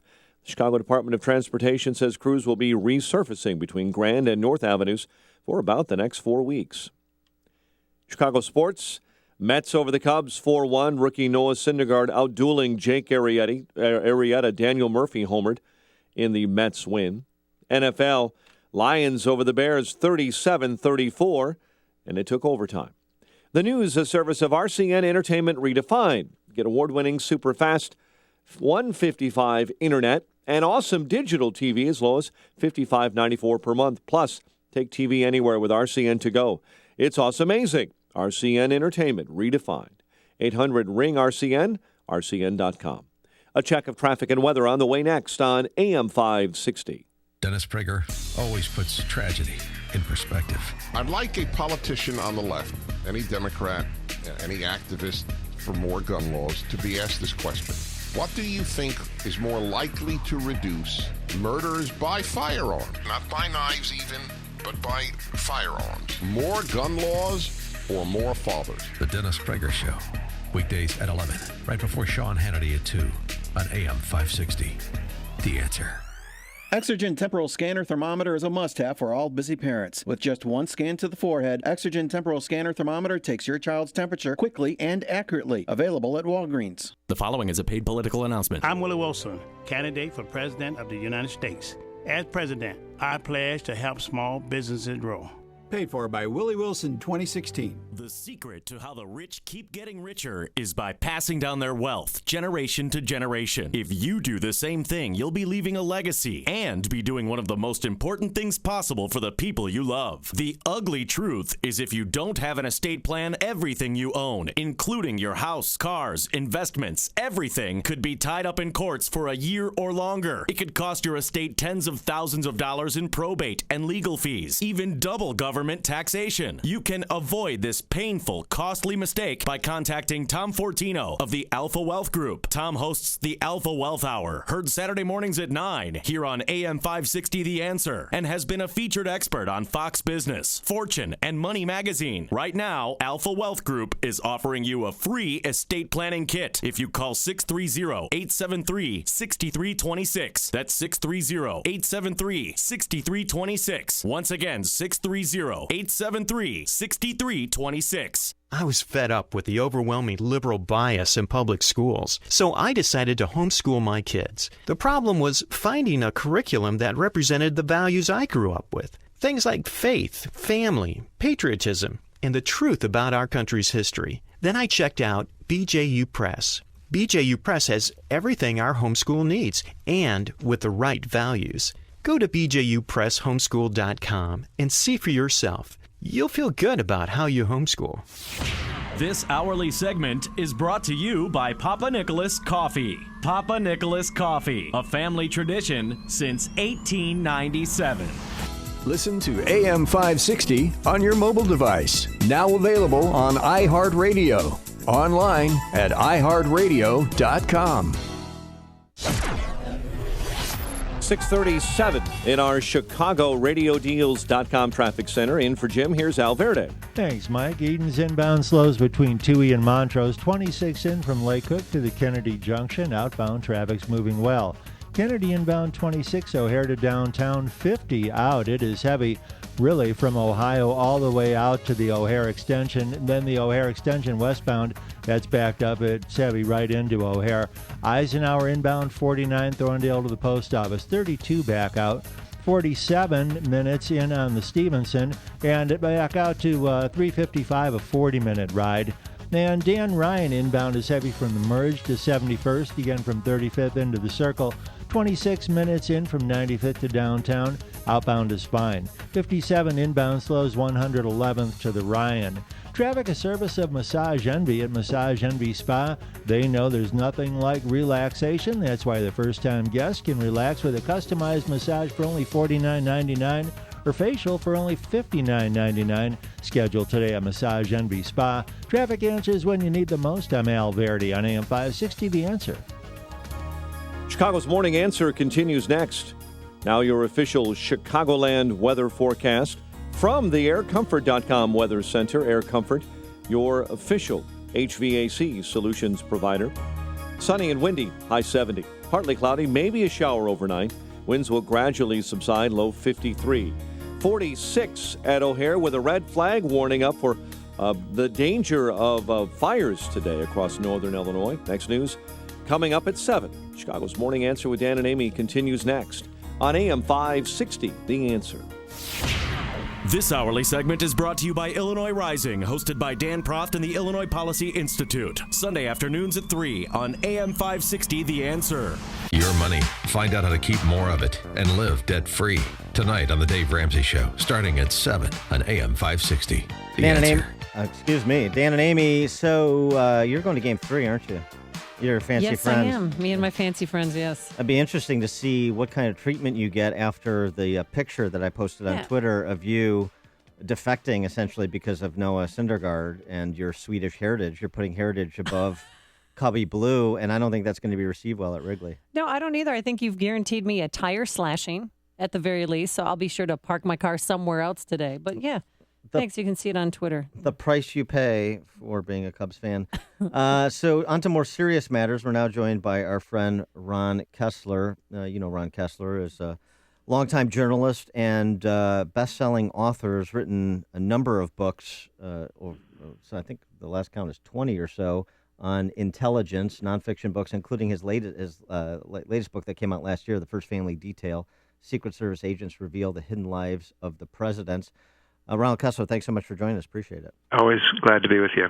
So let's start with the Benghazi hearings this week. We know Huma Abedin testified for about 6 hours on Friday, but we don't know much about what was gleaned from her testimony.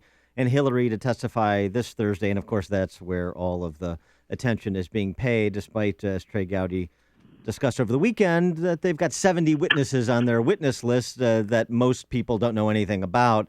What do you expect from the Hillary testimony on Thursday, and what should Trey Gowdy and that committee do so that it doesn't become the spectacle it's accused of being? I think they will bring out new information, based on those interviews and based on those records. Already, it's incredible what they've uncovered in terms of her emails, and that will create news. She will, as usual, just laugh everything off. So I don't expect to hear much from her that will be of great interest. But I just have an op-ed in the Washington Times this morning that saying that the media have ignored the big news in the 60 Minutes interview that President Obama gave to Steve Croft of 60 Minutes, and that is that really Obama essentially pardoned Hillary, because when he said that her email situation was not a national security problem, that really vitiated any possibility of a successful prosecution, because he, in the end, is the final arbiter of what is classified and what should be classified. He can take classified material and say, no, it's not classified. And in fact, presidents do that to help journalists and book authors tell a story of a military operation, for example. That's now history. Yeah, but just on that point, if it becomes clear that she was communicating classified information that was classified at the time, doesn't that still open her up for the possibility of prosecution, even if President Obama subsequently declassifies it? No, because he is saying that basically it should not be classified. In order to get a conviction, they have to show not only that it was classified at the time, but that it should have been classified at the time, because there's a lot of foolishness that goes on, classifying newspaper articles, for example. And I've gotten information from people in the Justice Department who actually do prosecute these kinds of cases, which are, fairly rare. So you have to really know the ins and outs of the whole thing. And when the president says, no, this is not a threat, that means it's not a threat. And then Josh Earnest tried to backtrack, but actually he made it even worse, because he said Obama was speaking about what is known publicly. Well, what is known publicly is that the material was classified, including material about or from spy satellites, and Obama is saying no, it's not classified. I know it seems a little illogical, but you can't just prosecute someone on flimsy evidence. And you're close to the problem. sorcerer between the two families, the Obamas and the Clintons. There's no love lost between the two families, but I thought President Obama at certain points in time was trying to destroy Hillary Clinton. Is he now trying to build her back up? I think he's covering all bases. In case she is the nominee, he wants to make sure that there's a Democrat in the White House after he leaves. So whether it's Hillary or whether it's Biden, he wants a Democrat, and that's what he's doing. He's guaranteeing that she's not going to serve time. So this ongoing FBI investigation, this is just all so much political theater? Well, the FBI is very serious about what they're doing, and they are very independent, and they are nonpartisan, and that's why they jumped into this. I'm well aware that it would stir controversy, and if it turns out that there's no indictment, that would make the FBI look bad and impair Hillary's chances, which they don't want to do regardless of who the candidate is. So when they jumped into it, they already knew that she had violated the law. There was no question. Otherwise, they would not have jumped into it. But now the FBI has demonstrated itself to be totally nonpartisan. They recently indicted Senator Menendez, a Democrat in New Jersey, going way back to Watergate. They resisted President Nixon's efforts to suppress the Watergate investigation. But here, even if they're earnest about their jobs, you're saying that President Obama has short-circuited any potential criminal prosecution. Exactly. That's the issue. Yeah. Just turning back to Benghazi, Trey Gowdy over the weekend on Face the Nation addressed one of the favorite arguments of those who think that Benghazi committee is just political.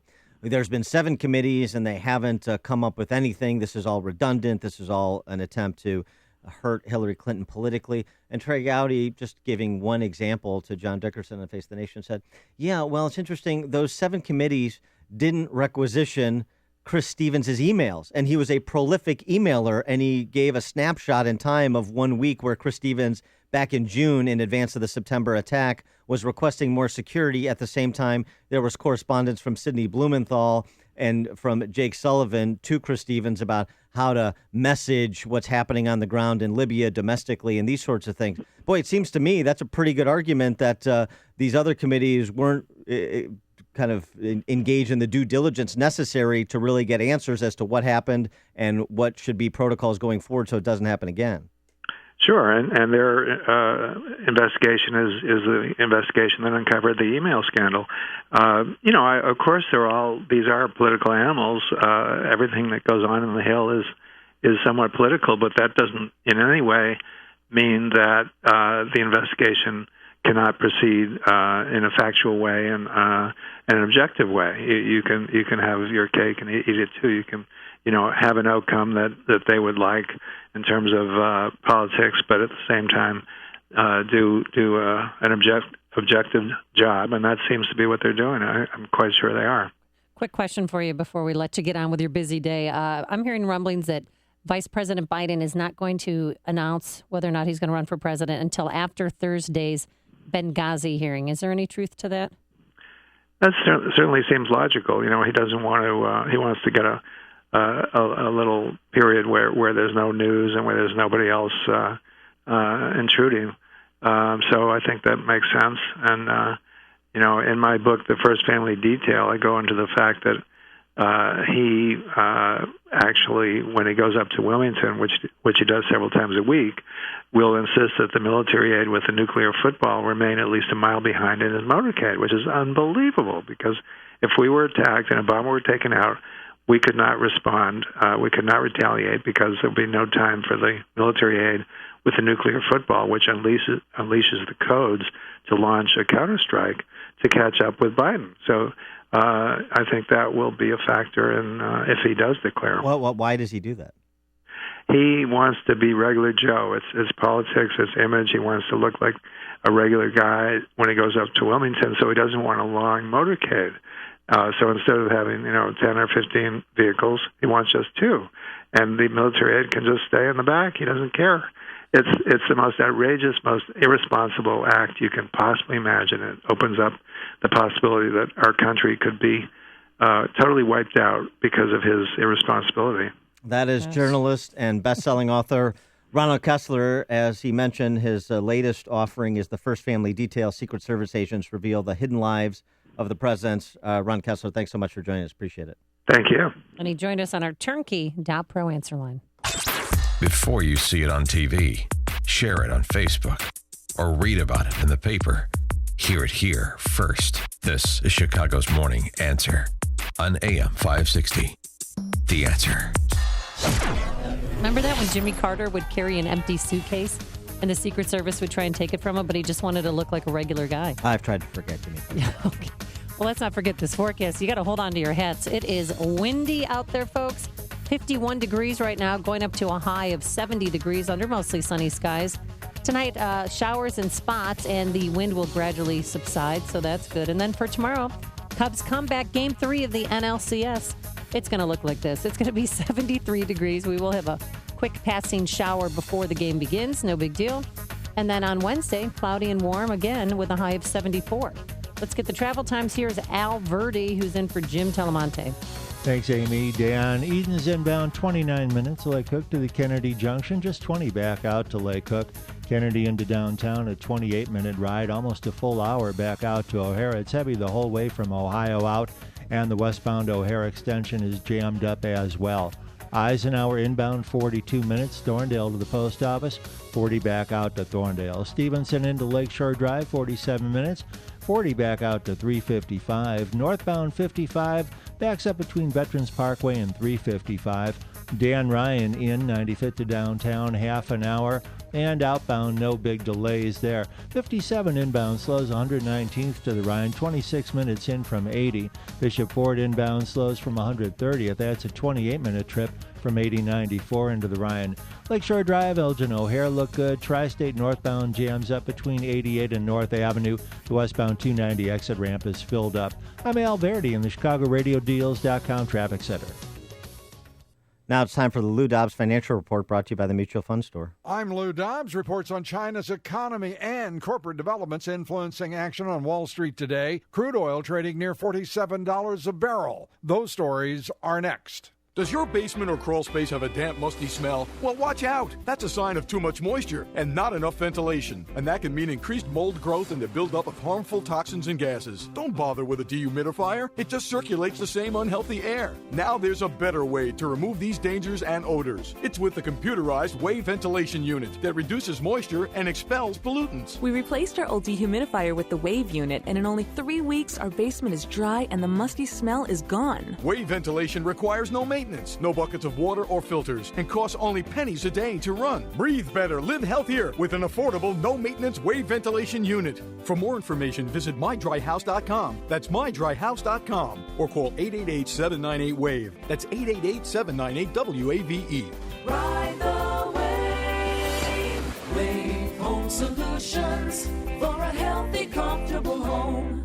Economic reports and corporate developments in focus on Wall Street today. Investors hope to extend the stock market's 3-week winning streak. The latest reports on the Chinese economy could have the greatest influence on global markets, and China's economy doing better than many had expected. The Chinese economy expanding slightly more than had been anticipated in the third quarter. Retail sales in China also topping expectations in September, while industrial production rose just slightly less than expected. Those reports on the Chinese economy likely to influence trading in the debt and commodity markets as well. The crude oil market coming off a nearly 5% drop last week, settling above $47 a barrel. Investors considering today earnings from Halliburton and Hasbro. Please join us for Lou Dobbs tonight, 7 and 11 Eastern on the Fox Business Network. This is the Lou Dobbs Financial Report. So, I'm retiring today. Freedom! I hate goodbyes. So I've hired singers to follow me around and bid my coworkers farewell. It's John's last day. Okay, let's get started. Here's Tom. Your pranks were amazing, despite what HR says. Next, Susan. Your homemade cookies blew his mind and diet. Finally, Dave. You never judged him for his popcorn burning. Yeah, I'm gonna miss you guys. Ready to give your swan song at work? The Mutual Fund Store can help. We'll sit down with you one-on-one to talk about your goals. Then we'll put a plan in place to help get you on track. Finally, we'll keep a close eye on your account to make sure you stay on track. Discover how within reach your retirement could be for you with a free portfolio review and consultation. Hi, I'm Matt Personette with the Mutual Fund Store in Chicagoland. Call me at 888-498-3636 or visit mutualfundstore.com and let's talk about your financial goals today. Chicago. This is a city of hardworking, dedicated people. So when you need a team to design, construct, and finish your project on time and on budget, look no further than to CPMH Construction. CPMH Construction is a full-service construction company specializing in commercial and industrial projects, along with sewer, excavation, and parking lot design. This MBE certified business uses the technology you want and puts it in the hands of their skilled crew of tradesmen. Tradesmen who are loaded with the know-how and experience to address every detail of your job, meeting your standard of excellence. At CPMH, client satisfaction is the foundation of their success, which is why 97% of their clients return for additional services. Call CPMH today at 312-929-2345. That's 312-929-2345. Or visit cpmhconstruction.com and let them develop and implement a plan that ensures you the success of your next big project. AM 560, The Answer. Dan and Amy, you know, I've liked Jennifer Lawrence ever since Winter's Bone. Really good actress. But it turns out when she's not talking about acting, she's a bit of a bonehead like so many in Hollywood. She wrote a essay about wage inequality for Lena Dunham's newsletter. And in it, she talks about how much money she made as a co-star in American Hustle. Yeah, a lot less than her other actors. When the Sony hack happened, I found out how much less I was being paid than the lucky people with, she uses a slang term for male genitalia. I didn't get mad at Sony. I got mad at myself. I failed as a negotiator because I gave up early. I didn't want to keep fighting over millions of dollars that, frankly, due to 2 franchises, I don't need. Well, that's the thing. If you want a higher salary, you got to go in and fight for it. And she didn't want it, so that was a choice she made. Also, by the way, can we stop pretending she's negotiating her deals? She's signed by She's an agent. CAA, which is like the top Hollywood agency, of course. So can we dispel the fiction that she understands what the hell she's talking about? Next time she's going to be part of the meetings instead of just, being on speakerphone, Dan, or it's go to meetings. It's just sad. It's just sad when these Hollywood feels like the need to be an activist and they don't know what the hell they're talking about. But here's the thing. When it comes to actors and people in entertainment, rock stars, you can't judge them by their politics. You have to understand they don't know anything. So just judge them by what they're good at. You're listening to Chicago's Morning Answer with Dan Proft and Amy Jacobson on AM 560.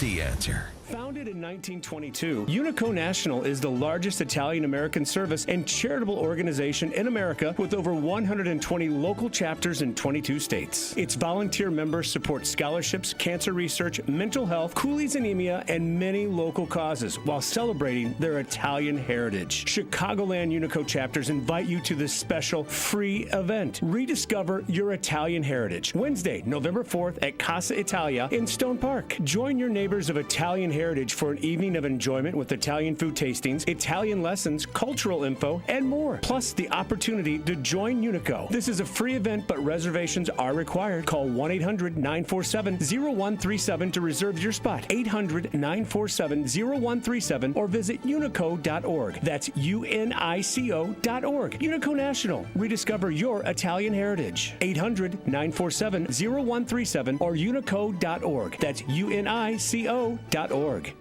Are you ready to take your education to the next level? Arizona State University now offers over 90 top-tier degree programs, 100% online. With ASU's highly ranked online programs, you'll earn the same degree as our on-campus students, with the ability to learn wherever you want, whenever you want. Same world-renowned faculty, same leading education, same global recognition from one of the top universities in the world. Call 1-800-581-5369. That's 1-800-581-5369. I'm Jamie from Sherman Oaks, and I just graduated with my degree from Arizona State University. I chose ASU because I received the quality education I deserve in the major I wanted, all from my home. Jamie's not the only one to earn a degree from ASU. There are over 90 degree programs offered 100% online from one of the top universities. Now's the time to learn more about earning your degree online from Arizona State University. Call 1-800-581-5369. That's 1-800-581-5369. AST for Industry. This is John Haidt. My company is Anti-Seize Technology. We are the company behind hundreds of products used by industry and manufacturing worldwide. For over 35 years, my local company has made lubricants, adhesives, and sealants. I put my products up against any other company for quality and value. That's why we say AST for Industry. Your maintenance crew can save time, money, and your equipment. Slick-On Flow Lube is a superior spray-on industrial lubrication for your sliding, rolling, squeaky, turning, press-fitting needs. Slick-On Flow Lube keeps your equipment in service and reduces costly breakdowns. Slick-On Flow Lube is a great product for your maintenance team from Anti-Seize Technology. We will prove products from Anti-Seize Technology are better for your industry. Contact us for a demonstration. Go to AST4Industry.com. Remember, AST4Industry.com. Check out our line of lubricants, adhesives, and sealants for your company. AST4Industry.com. Here are the stories we're watching right now. A man charged after his 3-year-old son is shot and killed by a brother. A man accused of slashing a woman near a CTA Blue Line station. And Lions edge the Bears. WIND Chicago News Time, 7 o'clock. Fox News Radio. I'm Dave Anthony. Donald Trump keeps making Jeb Bush mad, bringing up 9/11. Critical of Jeb, saying his brother, President Bush, kept America safe. Well, the fact is we had the worst attack in the history of our country during his reign. Fox News Radio's Rachel Sutherland, live in Washington. Donald Trump pointed out on Fox News Sunday that the Twin Towers fell on President George W. Bush's watch, and this morning he stuck by his remarks, saying, as President Trump, that my immigration policies were in effect I don't know that would have happened. Jeb Bush, who's been defending his brother, wondered on CNN's State of the Union if Trump is fit for the presidency. I have grave doubts, to be honest with you, and it's only because of the things he says. Saying he thinks Trump is not taking the possibility of being president seriously. Dave. Rachel, Hillary Clinton will testify about Benghazi Thursday. As the Democratic presidential candidate is called the pro-political, but Republican Trey Gowdy heads up the House committee investigating the deadly attack at the U.S. consulate in Libya and says it's not just about her. I have told my own Republican colleagues and friends, shut up talking about things that you don't know anything about. Gowdy says he has emails from the U.S. ambassador killed that day asking for more security and not getting it. Who fired these shots? Police in Fort Myers, Florida are still searching. That gunfire during ZombieCon Saturday night sent people dressed like zombies running for cover. One person was killed, 5 injured. Winter has made an early appearance in New York State, getting up to 9 inches of snow. There were more than 50 car accidents near Syracuse, including an Interstate 81 pileup. Now, in case you couldn't tell by the tons of merchandise and toys, even Wookiees on soup cans. There's a new Star Wars movie coming out in December. Advanced tickets go on sale tonight. After millions watch the Force Awakens new trailer, they will debut during Monday Night Football. This is Fox News Radio. Fair and balanced. Clear skies and 46 degrees. 7:02 on AM 560. The Answer. I'm Mike Scott. Chicago police this morning say a man who was charged with felony child endangerment after his 6-year-old son accidentally shot and killed his 3-year-old brother told investigators he got that gun illegally from a gang member. Police spokesman Anthony Guglielmi says 25-year-old Michael Santiago told investigators he was a former gang member and needed the gun to protect his family. Family spokesman Andrew Holmes says Santiago's family was emotional yesterday as he appeared in court. They're angry, for one, that the child is gone. 2, they're angry because of a high bond. But, that's the situation you take when you got a gun in the house. You have to deal with that because there's some consequences behind that. Chicago police tell us the shooting happened Saturday night. The older boy and younger brother wanted to play cops and robbers when the older boy retrieved that loaded handgun from on top of a refrigerator. An investigation continues following a fiery crash on the Bishop Ford Freeway that left 1 hurt. It happened this morning in Dalton. All lanes were closed for over an hour. A Southside man accused of slashing a woman at a CTA Blue Line station. Cesar Williams appeared in court yesterday. His bond set at $950,000. Motorists could experience some big delays as road construction begins on North Lakeshore Drive between Grand and North Avenue over the next 4 weeks. Mets over the Cubs 4-1. Rookie Noah Syndergaard outpitching Cubs ace Jake Arrieta. Cubs skipper Joe Madden credits the Mets for jumping over Arrieta early. They got on us very quickly. Good at-bats by the top 3 guys. Culminated with the home run, obviously. That was the 3-run inning, held up pretty well for them throughout the entire game. Even after that, Jake wasn't as sharp as he can be, but he definitely held serve. But the ambush early got us, and then you got to give a lot of credit to their young pitcher. Syndergaard really was very good today also. Daniel Murphy homered again. Chris Bryant's run-scoring double put one up on the board for the Cubs. NFL. Detroit beat the Bears 37-34 in overtime. Matt Prater, the game winner after Robbie Gould tied it up as time expired in regulation. The news service of Target Red Card. At Target, your debit and credit red card is like the gift that keeps on giving, as in 5% off your holiday wish list on every shopping trip. So let the stocking stuffing begin. Brought to you by Target Red Card. Some restrictions apply. See program rules in-store or at target.com for details. Check of traffic and weather on the way next on AM 560. John Hannity doesn't believe Hillary's new persona. She's going to make a concerted effort on the campaign trail now to be funny, to be warm, to be transparent. Just because she says it doesn't make it true. She's not funny, she's not a warm person, and she's not somebody that has a lot of fidelity to the truth. I mean, it's the exact opposite. The Sean Hannity Show. Afternoons at 2, right before Joe Walsh at 5 on AM 560. The Answer. It's the Yellow Tag event, and now is the time to find your ultimate adventure. Whether it's a Can-Am ATV, side-by-side, Can-Am Spyder, or Ski-Doo snowmobile, you can turn up the excitement for any season with our industry-leading performance and technology. Hurry in by October 31st and save up to $3,000 on select 2015 models and get up to a 3-year warranty. Visit Dockside Marine in Wilmington. Restrictions may apply. See your dealer for details. For safety and training info, contact the ATV Safety Institute. Where do more than 2 million people go each day to do their best work?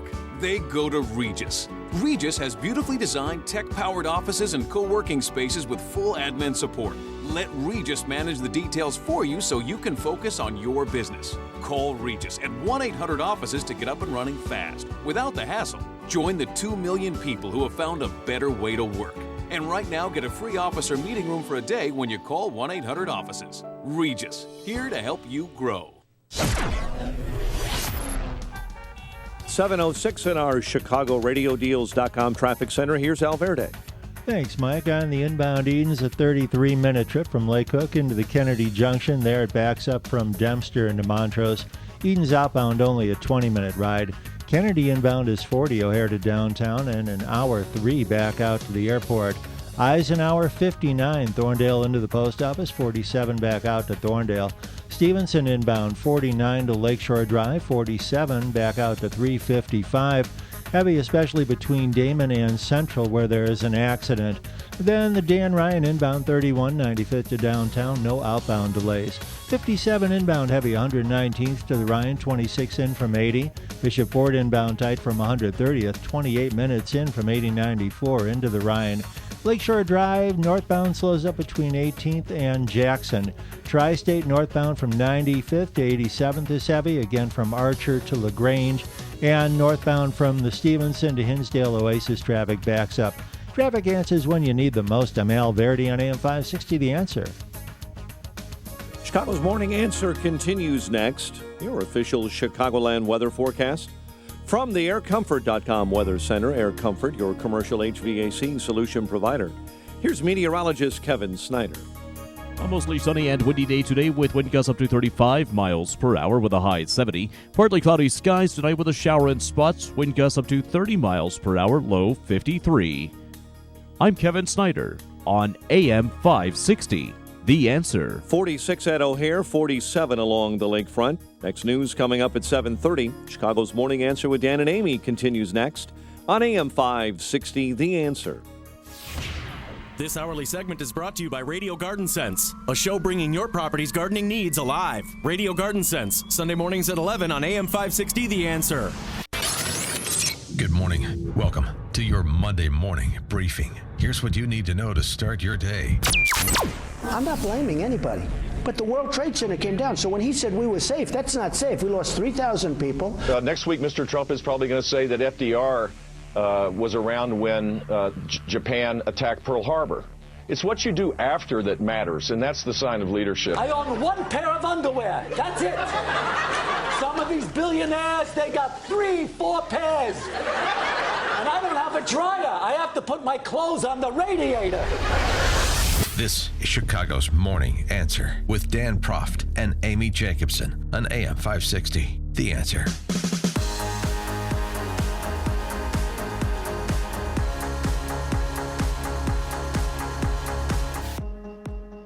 Good morning, Dan and Amy. So I know Larry David is getting all the attention for his Bernie Sanders impersonation, but this was the highlight of that SNL skit on the Democrat debate last week. Oh boy, what a debate! And to think, at the center of it all was me, Lincoln Davenport Chafee. Well, good night, America. Bye forever. Bye forever. Oh, that's fantastic. I don't know why that doesn't get more play. That's my favorite. I'm going to play that at least 10 more times today. I know, you love it. I know I was off Friday.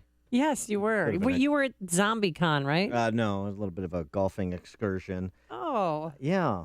But I know the news was Denny Hastert is going to enter a plea, or the plea agreement has been reached. He'll enter a plea, change his plea to guilty, and there's some kind of arrangement that's been worked out with the U.S. Attorney's Office.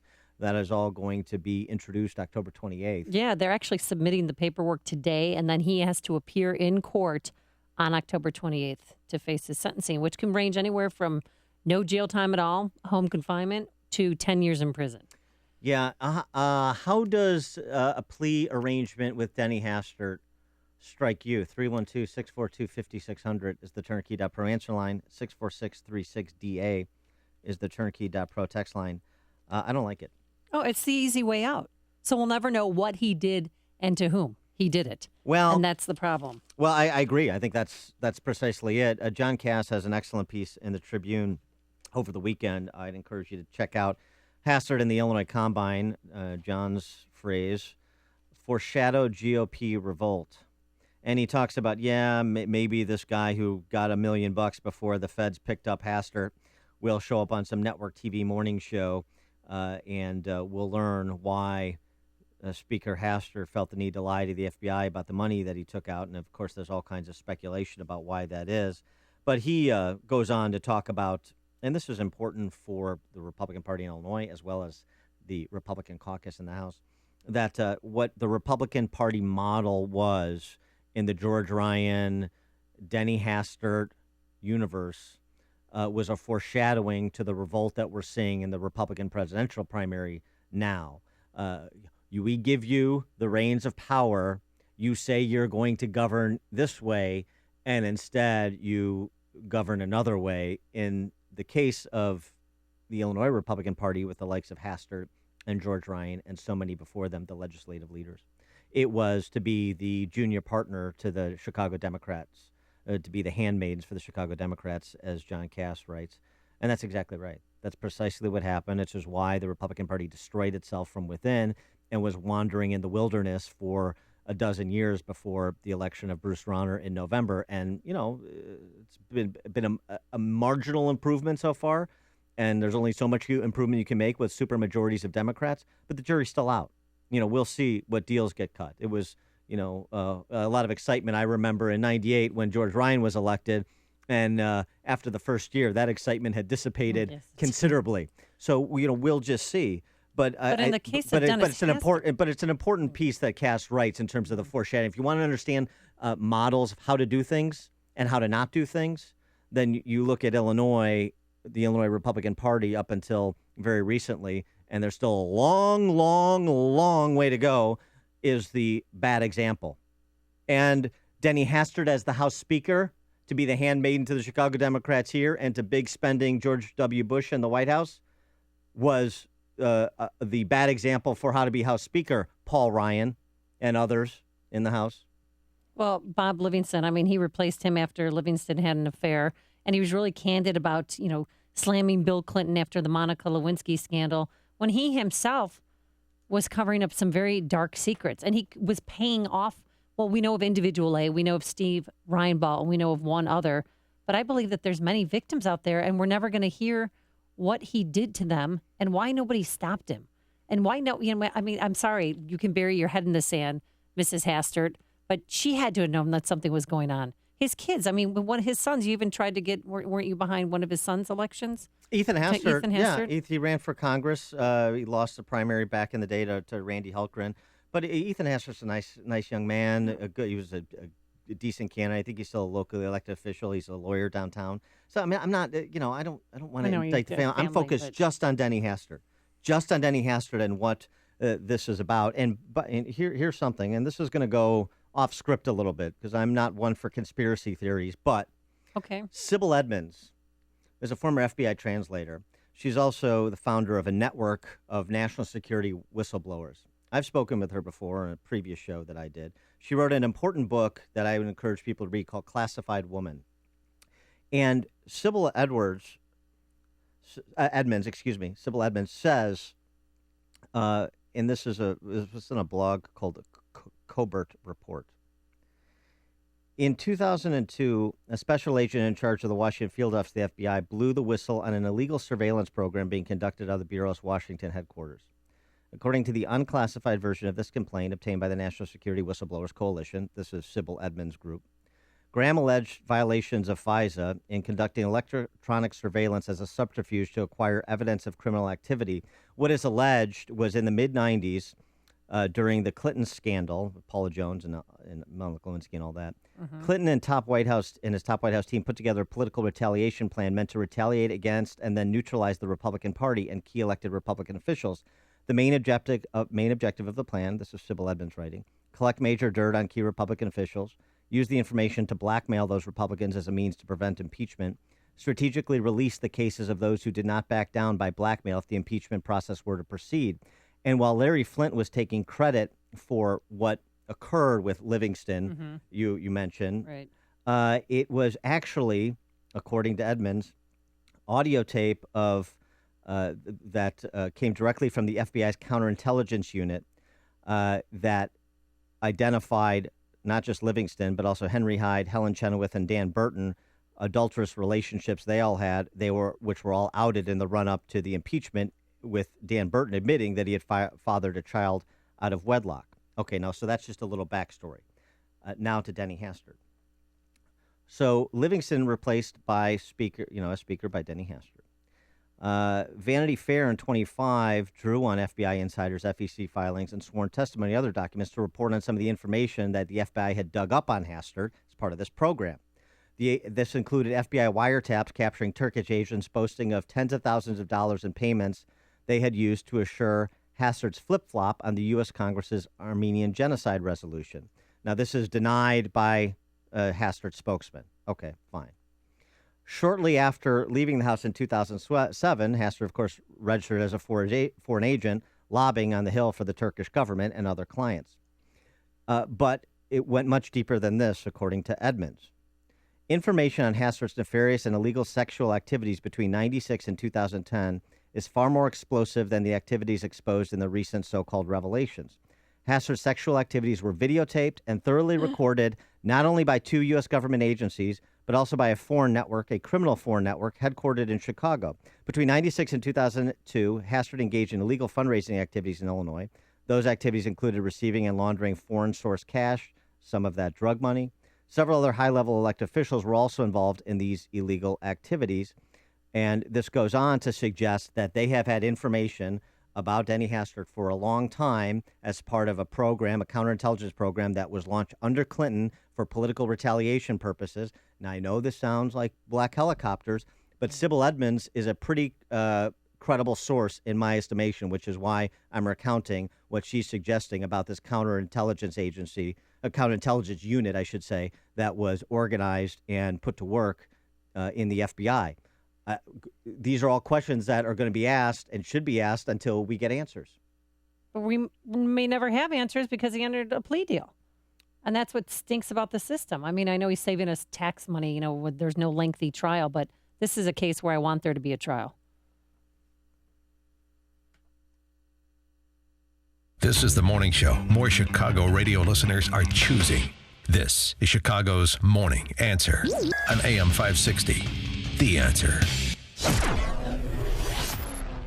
Windy conditions right now, cloudy, but we'll have some sun by this afternoon. A high of 70 degrees. The average high this time of year is 60 degrees, so get out and enjoy. Then tomorrow for Cubs comeback day, Game 3 of the NLCS.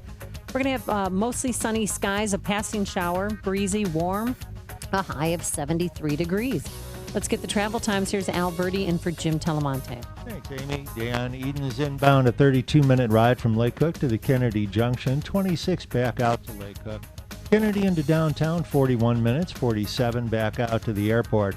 Eisenhower into the post office is 51, 39 back out to Thorndale. Stevenson into Lakeshore Drive is 52 to get back out to 355, a 45-minute trip. Dan Ryan inbound heavy. It's a half an hour in from 95th to downtown.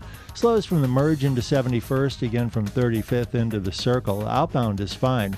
57 in, slows 119th to the Ryan. From 80 in, that's 26 minutes. And Bishop Ford inbound heavy from 115th. 26 minutes in from 8094 to the Ryan. Lakeshore Drive northbound tightens up a bit between the Stevenson and Jackson. Tri-State southbound from Grand to Belvedere. Traffic is stop and go there. And Tri-State northbound from 95th to Hinsdale Oasis, a backup. I'm Al Verdi in the ChicagoRadioDeals.com Traffic Center. I never recommended a Chicagoland real estate agent on this show before, but I know one that guarantees to sell your home. That's Saul Z and the Z Team. 29 days pass without a sale, Saul will buy your home at a predetermined price. And working with Saul won't obligate you to anything, because if you aren't happy, you just cancel the contract. Saul can do that because his marketing is on a whole different level. He literally has buyers lined up. For example, Deborah from Lincoln Park sold her home in only 9 days at $80,000 above the asking price. So why would you list with anyone else? Make Saul Z your first call. The Wall Street Journal ranks Saul among the top 250 agents in the country. I know I'll be calling Saul when I'm ready to sell my well-appointed condo or buy a new home. Go to Call Saul, that's callsaul.net, to get your home sold fast at a great price. Don't leave money on the table. You can also call Saul directly at 888-346-0666. That's 888-346-0666, or online at callsaul.net. Start packing. With adoring fans, rabid critics, and very few in between, why does Atlas Shrugged evoke such impassioned responses? Because it grapples with the fundamental problems of human existence and it presents radically new answers. Atlas Shrugged challenges many conventional notions about good and evil, that sex is a low animal desire, that money is the root of evil, that man is sinful by nature. One of the most prominent is the notion that selfishness is evil and self-sacrifice is good. Atlas Shrugged is a dramatization of Ayn Rand's unique vision of existence and of man's highest potential. 12 years in the writing, it is her masterwork. Rand's worldview emerges in the plot turns of this compelling mystery, centered on one question: who is John Galt? There are many legends. Which of these is true? Is he the man who discovered the Fountain of Youth? The man who found the lost city of Atlantis? A modern Prometheus? Does he even exist? And why, if no one knows the answer, does the entire world know his name? Find out the answer when you read the novel that sparked a philosophical revolution. Order it today on Amazon.com. Good morning, Mr. Spencer. I hope this email finds you well. Hey, Donna. What was that? Your sleep. My sleep? Where are you? Good question. You look like crap, by the way. Hey! Just saying. I'd like to help, but you sleep on that busted pillow from college, and it's keeping me away. I'm sleeping. Oh, so you meant to put on 2 different shoes this morning. Rear end that cop. And call your boss Cheryl. We're on a first-name basis. His name is Larry. Oh. Get a My Pillow, Donna. Your pillow? No, My Pillow. It's a pillow customized to you, so it's yours. But it's called My Pillow because... Just get it. Fine. Then we'll see how smart you are, sleep. Yes, we will. Person talking to invisible nothingness. Try the adjustable, washable, incredibly comfortable MyPillow and get the sleep you've been missing, whether you know it or not. Okay, let's regroup on Wednesday. Donna, get some sleep. I'm on it, Cheryl. Make your pillow MyPillow. For the buy one, get one free offer, visit MyPillow.com or call 800-489-0201 and use the promo code AMY. AM 560. The Answer.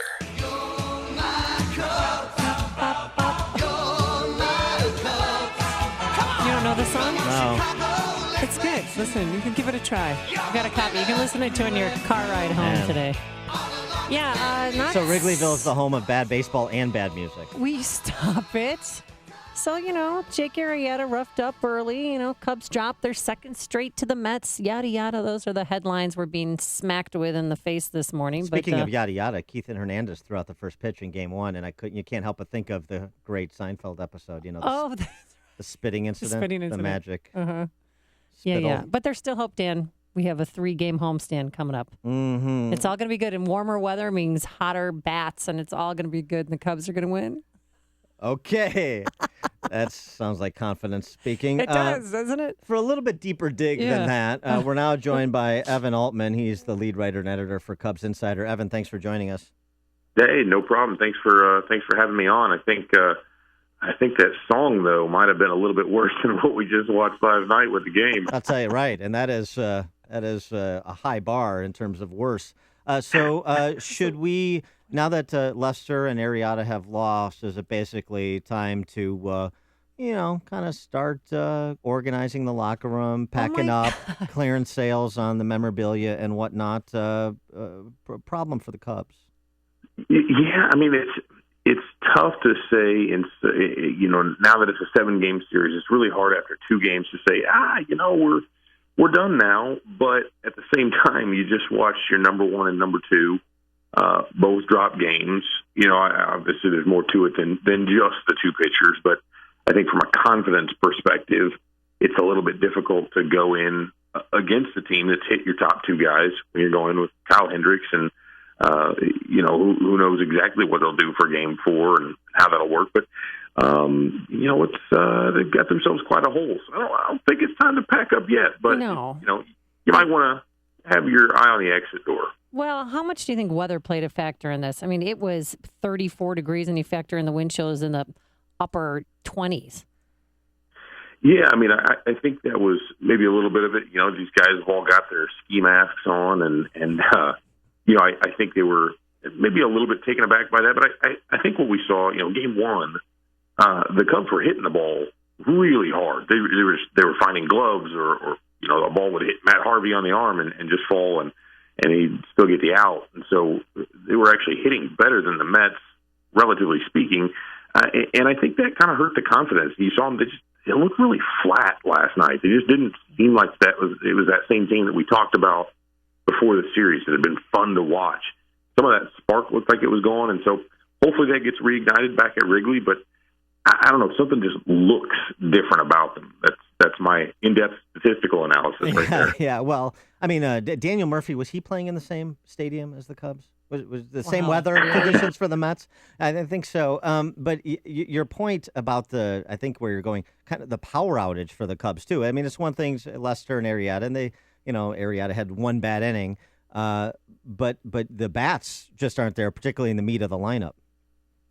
Right, and that's heading in. I was talking to someone a few days ago, and one of my keys is that Anthony Rizzo has really got to lead this team.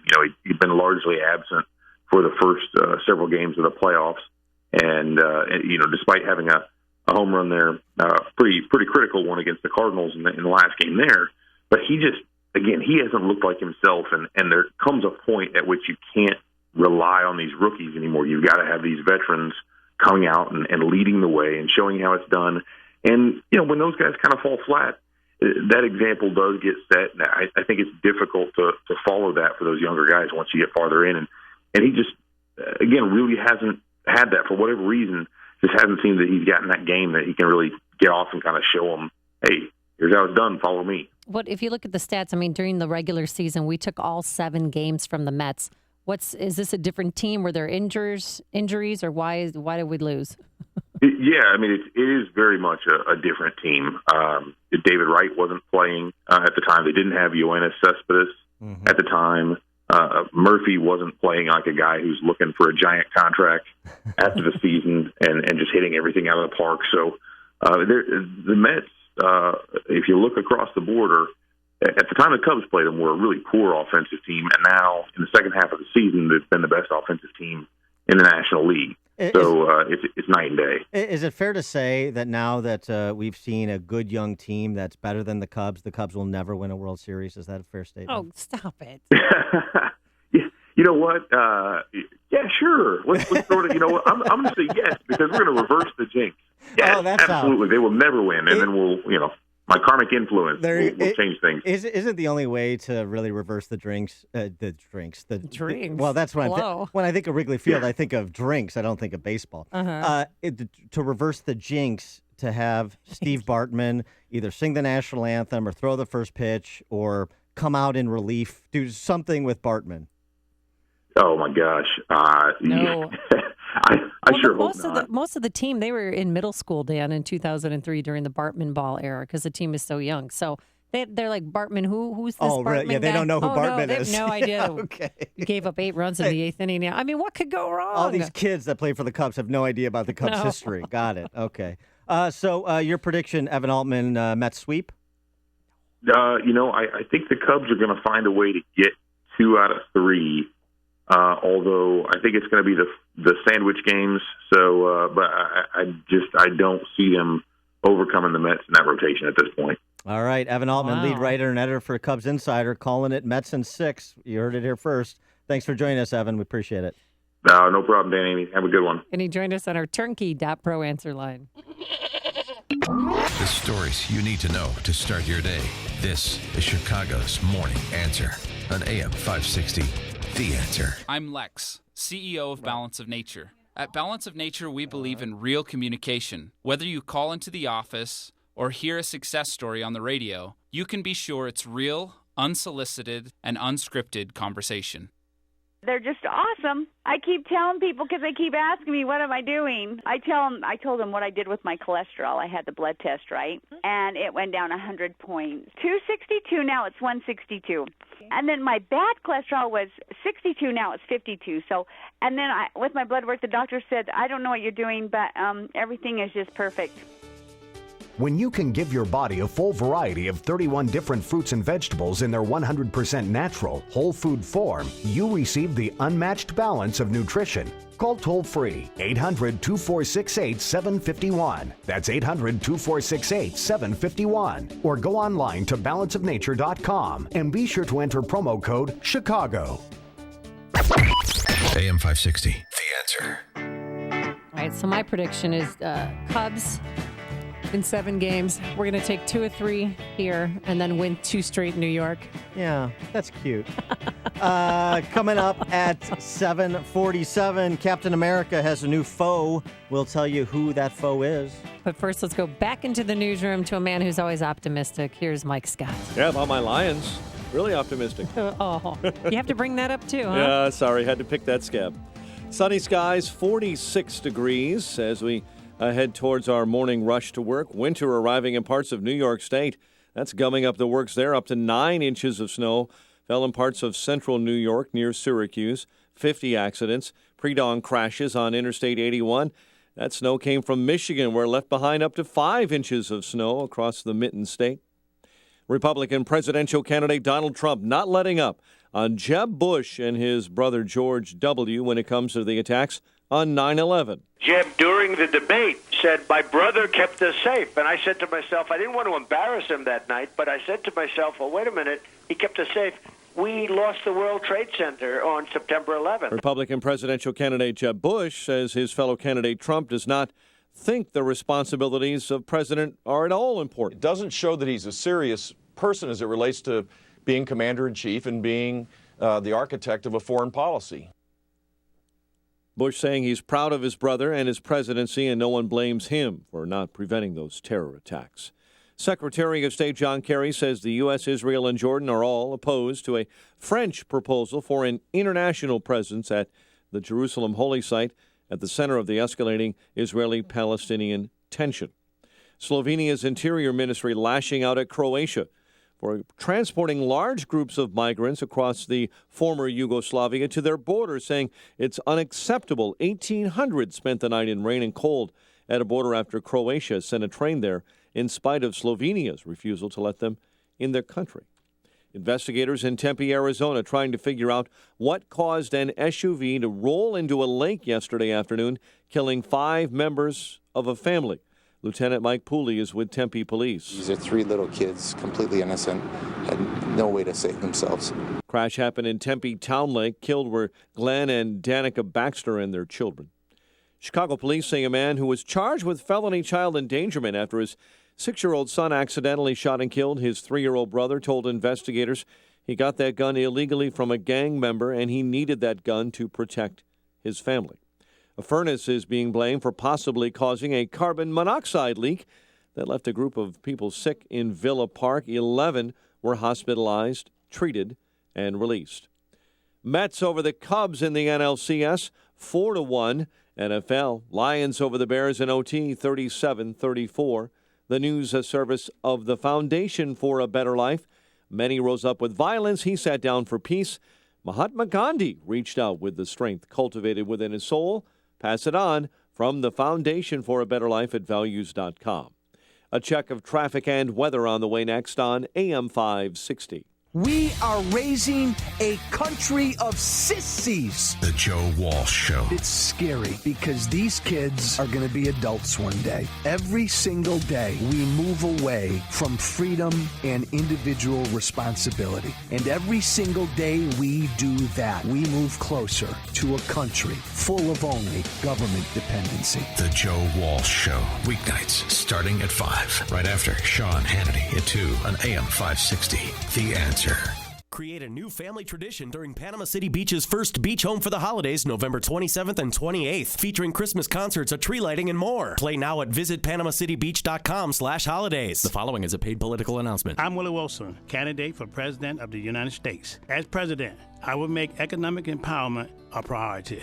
Paid for by Willie Wilson 2016. Hi, this is Shalom Klein of Get Down to Business, the show for small business, jobs, and entrepreneurship, powered by Tandem HR. It's not a surprise that all job opportunities are evaluated based on compensation alone. Creative benefits that offer employees a work-life balance are just as important as salary. How do your company's non-traditional perks stack up to the competition? According to Forbes, the most popular employee perks of 2014 included access to company game rooms, free food and drinks on a regular basis, the option to participate in fitness classes at the office, and funds to improve mental health by trying something new. Things like dance or boxing lessons, getting more time off than the traditional 2 weeks, company retreats and freebies like babysitting, subscriptions, and tickets to sporting events and concerts were also appealing. It seems to be these benefits that mean the most. For more tips, advice, and stories of entrepreneurial successes, listen to Get Down to Business with me, Shalom Klein, heard Sunday evenings at 6. Your Business Minute of the Day is brought to you by Everett Wealth Solutions. If you could choose any school from which to earn your college degree and be on your way to a better life, would you choose a school the Wall Street Journal recognized for producing some of the best qualified graduates? One the Princeton Review ranked as a leader in undergraduate education? And one U.S. News & World Report named #1 in the nation for innovation ahead of both MIT and Stanford? Discover why Arizona State University is a clear choice for your future. In addition, ASU Online offers over 100 graduate and undergraduate programs you can take 100% online and on your schedule. You'll receive the exact same curriculum, degree, and prestigious faculty as our on-campus students. For information, call 1-800-720-2358. U.S. News & World Report also ranked ASU in the top 10 best places to earn an online degree. So get started today and learn to thrive with Arizona State University online. Call today at 1-800-720-2358. That's 1-800-720-2358. I don't like taking pills for minor arthritis pain, and I don't like those patches either. But I have found something that works. Australian Dream Arthritis Pain Relief Cream. It's real medicine that has no odor, and it works. And Australian Dream has an empty jar guarantee. Use the whole jar, and if you're not happy, you can get your money back. But I doubt you'll send it back. The stuff really works. Get guaranteed arthritis relief. Find Australian Dream in the little red box at Walmart or wherever you shop. Australian Dream Arthritis Pain Relief Cream.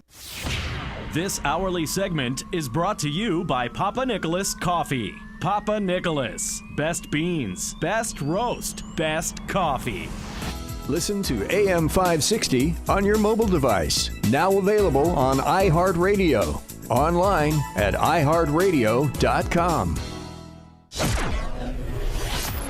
737 in our ChicagoRadioDeals.com traffic center. In for Jim, here's Al. Thanks, Mike. Inbound on the Edens, 32 minutes. Lake Cook to the Kennedy Junction. Heavy now from Dempster in.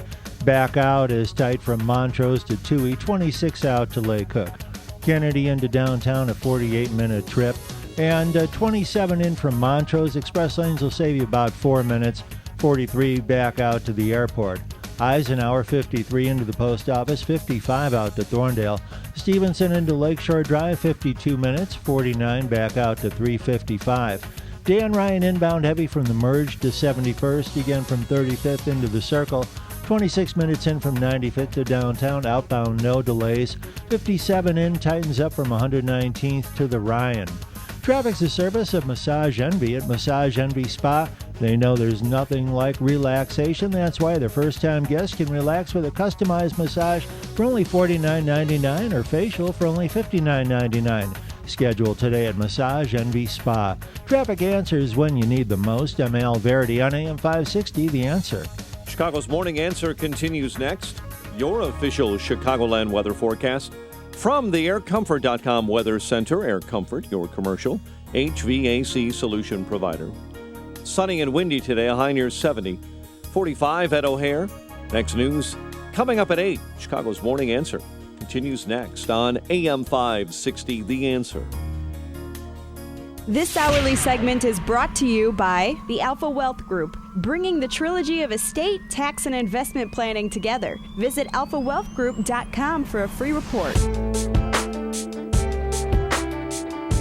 Dan and Amy. So, Mrs. Carlos Danger spent 6 hours before Trey Gowdy's Benghazi committee on Friday. And, the cackling caucus and their candidate, Hillary Clinton, and her flags are circling the wagons, are continuing to suggest the Trey Gowdy committee is an appendage of the RNC. You had Elijah Cummings, the ranking Democrat, on the committee, despite the 13-page letter from Trey Gowdy a week ago outlining all the good work the committee's done and the lack of partisan angling with respect to the committee's work. Elijah Cummings calling for Trey Gowdy to apologize to Hillary and all of this sophistry.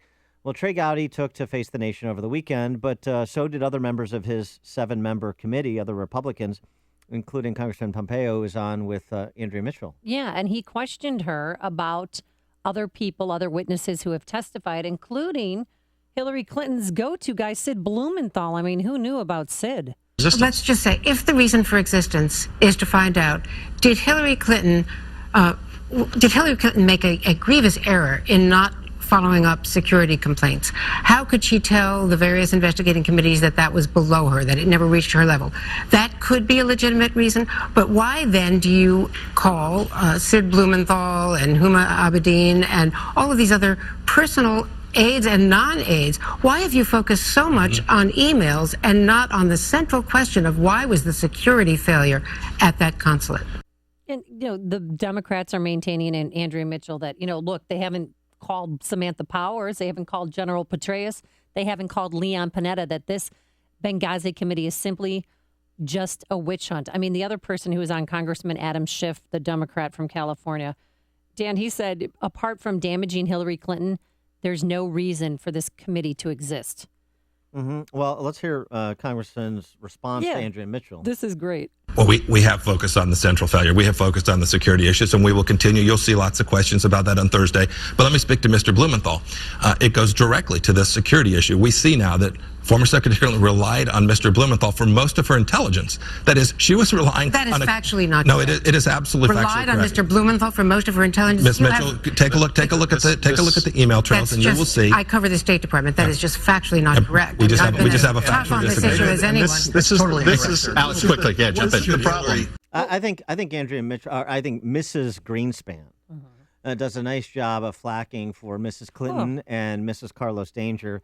But here's Trey Gowdy on Face the Nation, Mrs. Greenspan. Yes. Addressing not just that angle of attack that Andrea Mitchell launched, but also the other favorite argument of the left. There's 7 committees, and they've looked at everything, and they haven't come up with anything that's relevant. Trey Gowdy addressed that question that was put to him by John Dickerson on Face the Nation on Sunday. Why would you not look at the ambassador's emails? He was a prolific emailer. I'll give you a 1-week time period in June. He's just been put in place as the ambassador, just accepted on June the 7th. And he is already asking for more security. He notes that there's an uptick in violence, and he's asking for more security. On almost exactly that day, John, he is asked to read and respond to an email from Sidney Blumenthal, who knows nothing about Libya. So he's asking for security, and Jake Sullivan in Washington is asking our ambassador, the day after our facility was attacked with an IED, to read and respond to an email from Sidney Blumenthal.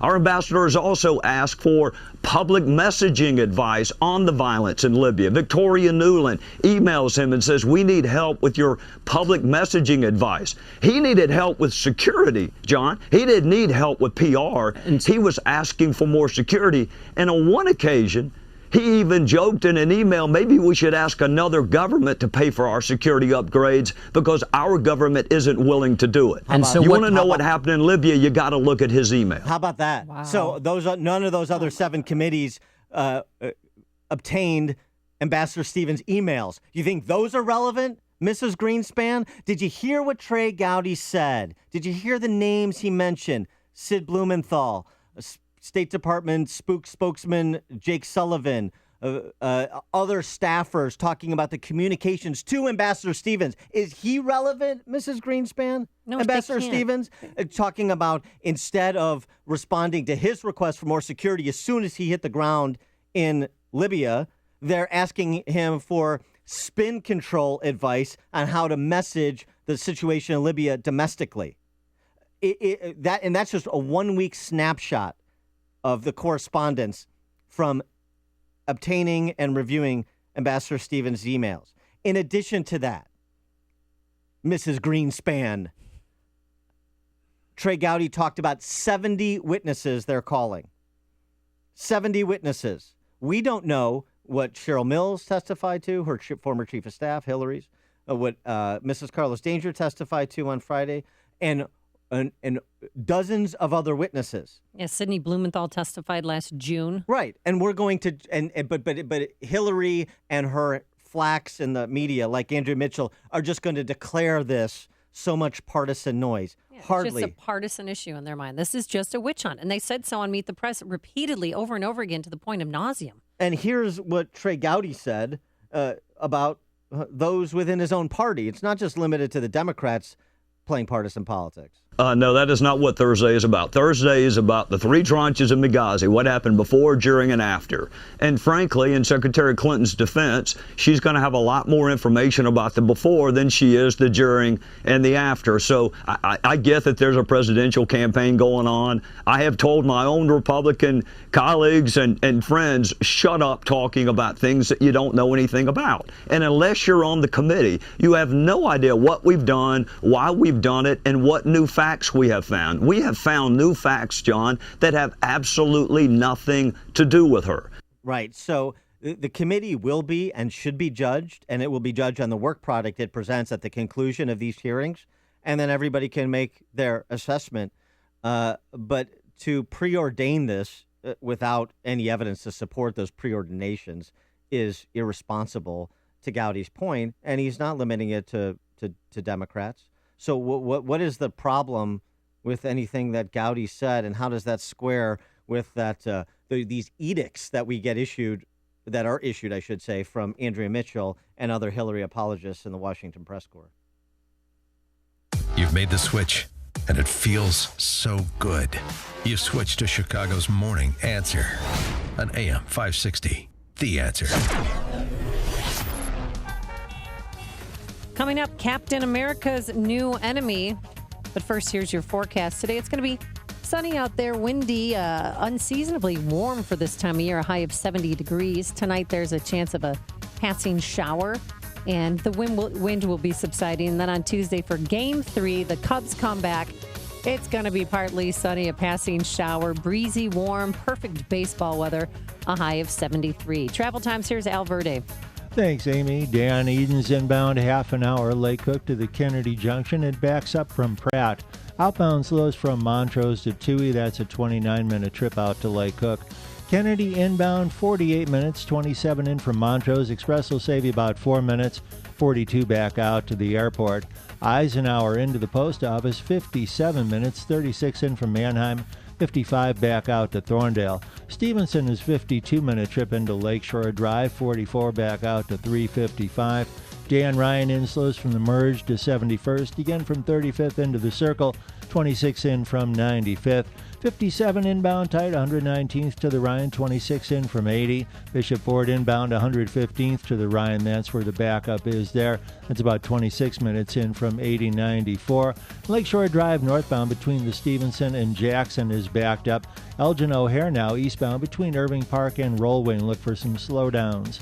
I'm Al Verdi in the ChicagoRadioDeals.com Traffic Center. This is Sam Gilberto, president of American Embroidery and Screen Printing and American Marketing Products. We specialize in putting your logo on just about anything. Our focus is entirely on you, our customer. We want every customer experience to be outstanding. American Embroidery and Screen Printing is a brick-and-mortar business located in Glendale Heights. Our equipment and manufacturing processes are state-of-the-art, so are the people who work here. With over 40 years' experience, we have the capability, capacity, and know-how to get your job done right and on time. I want to earn your business, so for a limited time, we're offering free artwork on embroidery and screen printing orders for all new customers. Let us help you gear up for that big trade show, provide shirts or jackets for all your employees, students, or church members, or simply provide you with giveaway items such as coffee mugs, pens, or hats. Whatever it is, you can trust an American to take care of it. It's easy to contact us, trustinamerican.com. That's trustinamerican.com, or call at 630 630-766-2825. What could you do with an extra $500, $1,000, or even $1,500 per month? How would that change things for you? Would you buy a new car, pay off bills, or just feel a bit more secure about your retirement? What if I told you there may be a way to make your dreams a reality? I'm talking about trading and investing in the market. Now, before you say, oh no, that's not for me,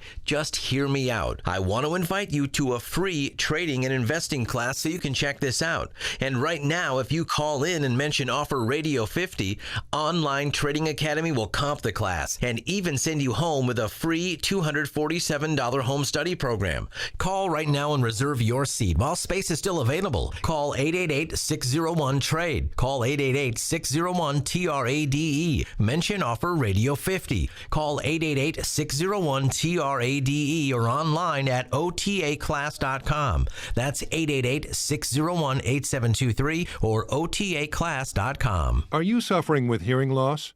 Are you sick of people constantly complaining that your TV is too loud? Are you tired of asking people to speak up? Would you like to hear more clearly, but you don't want to wear a hearing aid that makes you look old? Then you need to try Listen Clear, a life-changing breakthrough precisely designed by top audio engineers to fit your ear almost invisibly. And you can adjust Listen Clear to find the perfect way to hear everything, wherever you are and whatever you're doing. And right now you can try Listen Clear absolutely free, with free shipping. We'll even give you free batteries for life. So call now, 1-800-700-5105. Listen Clear is lightweight and completely hassle-free, and it's practically invisible. Call for your 100% free home trial with free shipping and free batteries for life. For free information, call now, 1-800-700-5105. That's 1-800-700-5105. 1-800-700-5105. If you're looking for the latest news, insight into what it means, and the sharpest opinion, there's only one station in Chicago where you can turn, and it's this one. We're AM 560, The Answer. Dan and Amy, so Captain America revamped in Marvel's latest issue. Maybe it should be called Captain Mexico.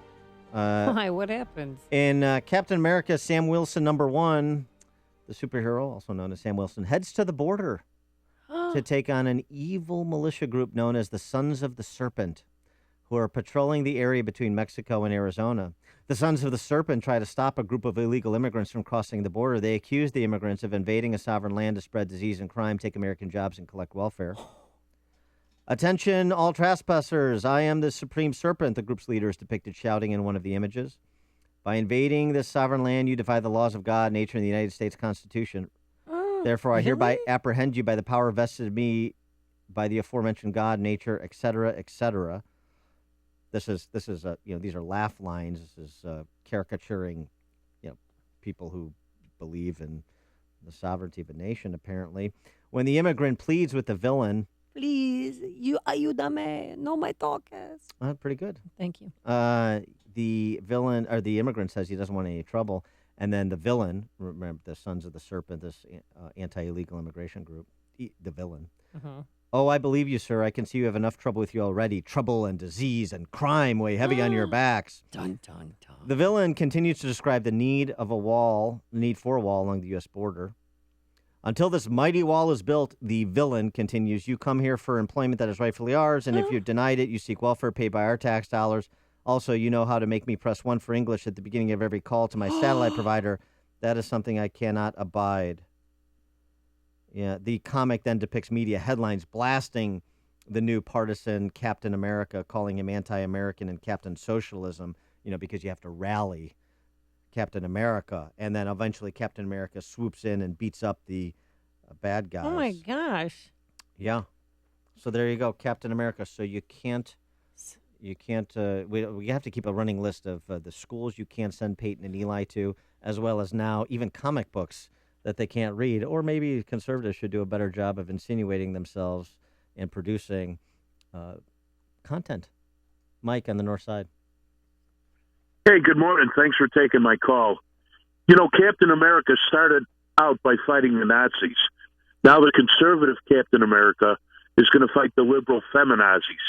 He's going to fight 3 women. He's going to fight Hillary Cankles in Washington. He's going to fight Princess Lisa in Springfield. And down at the board, he's going to fight Tony Bullwinkle. Thanks for the call, Mike, except the problem is you're going to have to draw the conservative Captain America because the Captain America that is being produced by Marvel is Captain Mexico.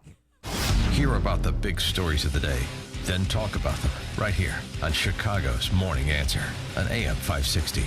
The Answer. My name is David Hochberg, and I'm Vice President of Lending at Pearl Mortgage. That's right, I'm now Vice President of Lending at Pearl Mortgage. If you're looking to purchase a new home or refinance your existing home, give me a call. I'm the same guy that's provided listeners with honest advice and outstanding customer service for the past 13 years. The only thing that's changed is where I work. When you needed help refinancing after the Big Corner Bank messed up your loan, even though you've heard thousands of my ads telling you not to waste your time at the Big Corner Bank, you called me and I helped you. If you would like to talk to me about a mortgage, please give me a call at 312-751-1333. That's 312-751-1333. Email me at david@pearldavid.com. That's david@PERLDavid.com. Or visit my website, am560david.com. 312-751-1333. Pearl Mortgage is an equal housing lender, Illinois residential mortgage licensee, 4358, licensed by DBO under California RMLA and MLS 19186, pearlmortgage.com licensing. Think you're fat? You might just be bloated.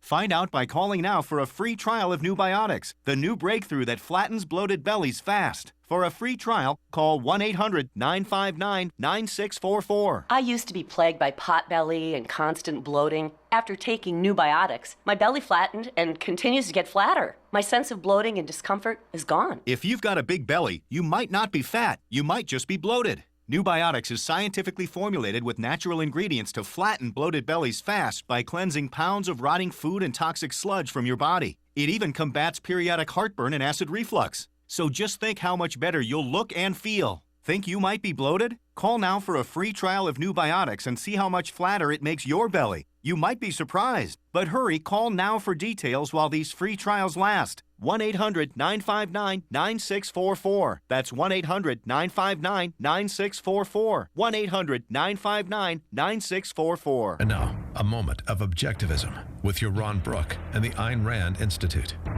CEO pay is far higher than it was 40 years ago. But is this rising pay deserved? Not according to the critics of inequality. They tell us that no business leader is worth 100 times the lowest paid employee. But the question is, who has the right to decide what constitutes fair pay? The answer is the people cutting the check, the company's owners. The reason shareholders pay CEOs so much is because CEOs matter. The wrong CEO can sink a company. The right CEO can raise a company to great heights. What the inequality critics object to is not that CEOs are getting paid more than they're worth. What they object to is high pay as such. For more, see my forthcoming book with Don Watkins and listen to my show. From the Ayn Rand Institute, I'm Yaron Brook. This has been a moment of objectivism from the Ayn Rand Institute. To learn more, listen to the Yaron Brook Show, Saturdays at 4 on AM 560, and visit ariradio.com. Why are Ayn Rand's ideas so compelling? Her worldview, her philosophy, expressed dramatically in her novels Atlas Shrugged and The Fountainhead, embodies the ideals stated by the Founding Fathers in the Declaration of Independence and sets forth the requirements necessary to achieve a flourishing life. She called her philosophy objectivism and said it was a philosophy for living on Earth. Today, decades after her death, objectivism continues to stir debate and inspire passion for the spirit of individualism and the enduring American dream. Here's some great news. Jack Tabota of Tabota & Associates can help you with your retirement game plan. You know Jack, or you should. Jack is the president and founder of Tabota & Associates. He's been helping folks just like you retire successfully for 3 decades. Jack has the insight, information, strategies, and experience you can use to build wealth and keep it. Live good. Retire well with Jack Tabota of Tabota & Associates. 630-777-7955. 630-777-7955. Coming up on Chicago's Morning Answer. We'll talk to Bill Roggio, editor of the Foundation for the Defense of Democracy's Long War Journal, about the state of play in the Middle East and Afghanistan. And a fascinating story how an Army vet from Illinois saved 16 children. But first, let's go back into the newsroom and say hello again to Mike Scott. Amy and Dan, here are the stories we're watching today. A man charged after his 3-year-old son is shot and killed by his brother. Man accused of slashing a woman at a CTA Blue Line station. Police are warning about robberies at or near Wrigley Field. Murphy and Syndergaard send the Mets to a 2-0 NL Series lead over the Cubs, and the Lions edge the Bears. WIND Chicago News Time is 8 o'clock. Fox News Radio, I'm Dave Anthony. The two Republicans leading the race for president are about to get Secret Service protection. Both Ben Carson and Donald Trump have asked for it, and Fox News has learned could get it this week. This as Trump keeps jabbing at Jeb Bush for saying his brother kept America safe. But Trump says 9/11 happened under President Bush's watch, hinting it would not have if he was in the White House. My standards are much higher for visas, number one. Number two, we'd have a massive whistleblower system, which you have to have. That's Trump on Fox and Friends this morning. Jeb Bush tells CNN. Look, my brother responded to a crisis, and he did it as you would hope a president would do. He united the country. Bush also says Trump's not taking being president seriously, and he's not comfortable Trump could control America's nuclear arsenal. Amid the probe into Hillary Clinton's emails, there are not so flattering audits about State Department cybersecurity. Fox News Radio's Rachel Sutherland live in Washington. The State Department was among the worst agencies at protecting its computer networks while Hillary Clinton led the department, according to an annual report card compiled by the White House based on audits by agency watchdogs. The State Department's compliance with federal cybersecurity standards was below average when Clinton took over and grew worse each year. Network security continued to slip after John Kerry replaced Clinton and remains substandard. Dave. Now, Rachel, Kerry will go back to the Middle East later this week for talks with Israeli and Palestinian leaders after yet another deadly attack. We want to see calm restored, and we want to see the violence stop. Last night, an Arab Israeli opened fire at a bus station, killing an Israeli soldier and wounding 10 others before he was killed. Israeli troops also shot an Eritrean migrant they mistook for an assailant, and he later died. Oprah Winfrey is worth her weight in gold. She's buying up a 10% stake in Weight Watchers and will help market and advertise the company. That is making Weight Watchers stock fat, surging 75% in pre-market trading ahead of this hour's opening bell. Fox News Radio, fair and balanced. Mostly sunny and 49 degrees this morning at 8:02 on AM 560 The Answer. Good morning, I'm Mike Scott. Chicago police say a man who was charged with felony child endangerment after his 6-year-old son accidentally shot and killed his 3-year-old brother told investigators he got that gun illegally from a gang member to protect his family. At bond court yesterday, family spokesman Andrew Holmes says the family of Michael Santiago is emotional after he appeared in court. They're angry, for one, that the child is gone. Two, they're angry because of a high bond. But, that's the situation you take when you got a gun in the house. You have to deal with that because there's some consequences behind that.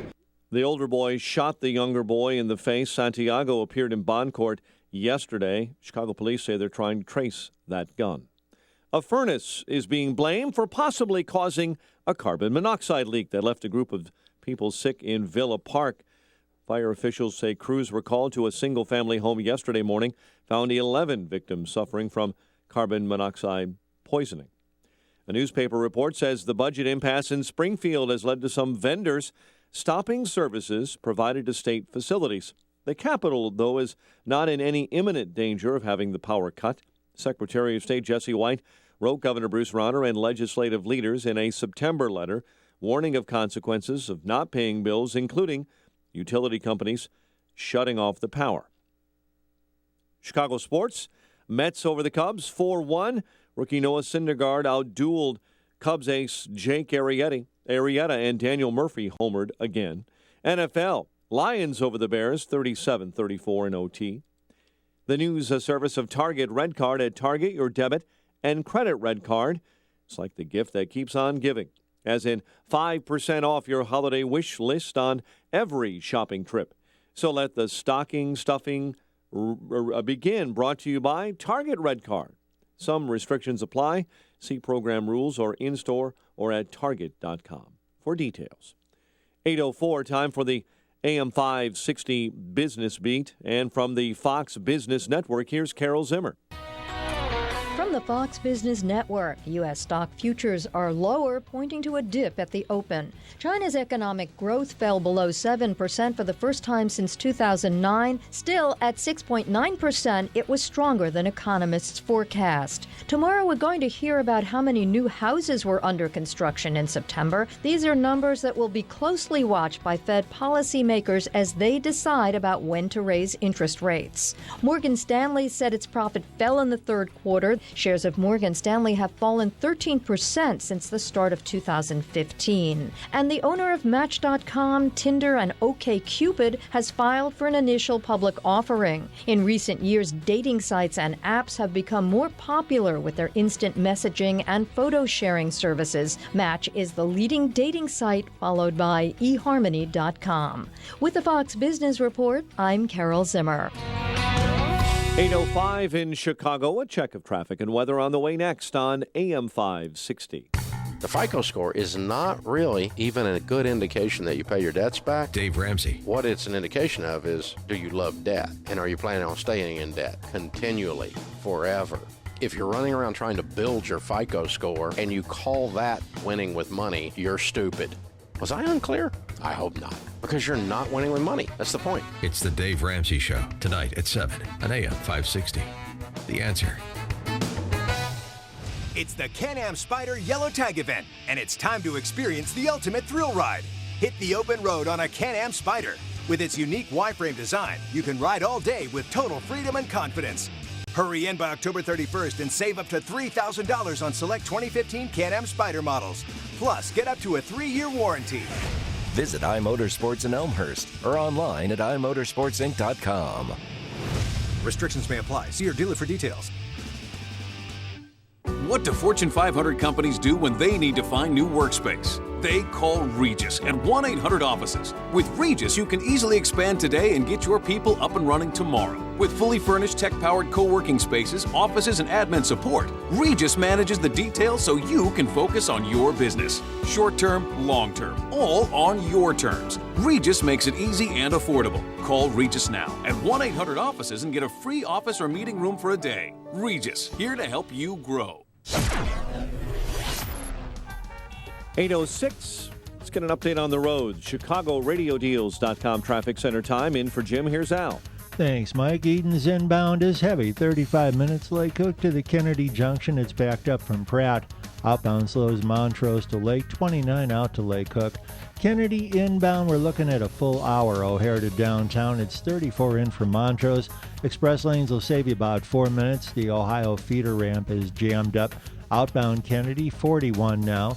Eisenhower inbound, 56 from Thorndale to downtown, 38 in from Mannheim. And back out, it's heavy from Costner to North Avenue with an accident off to the right shoulder, 58 out to Thorndale. Stevenson, 50 into Lakeshore Drive, 52 back out to 355. Dan Ryan inbound is heavy, 41 minutes, 95th to downtown. Slow from the merge to 71st, and stop and go from 47th into the circle. And Dan Ryan outbound, no delays there. 57 inbound from after 103rd to the Ryan is backed up 20 minutes in from 80. Traffic answers when you need the most. I'm Al Verdi on AM 560, The Answer. Chicago's Morning Answer continues next. Your official Chicagoland weather forecast from the AirComfort.com Weather Center. Air Comfort, your commercial HVAC solution provider. Here's our meteorologist, Kevin Snyder. Mostly sunny and windy today, high 70. Tonight, partly cloudy with a shower in spots, winds gradually subsiding, low 53.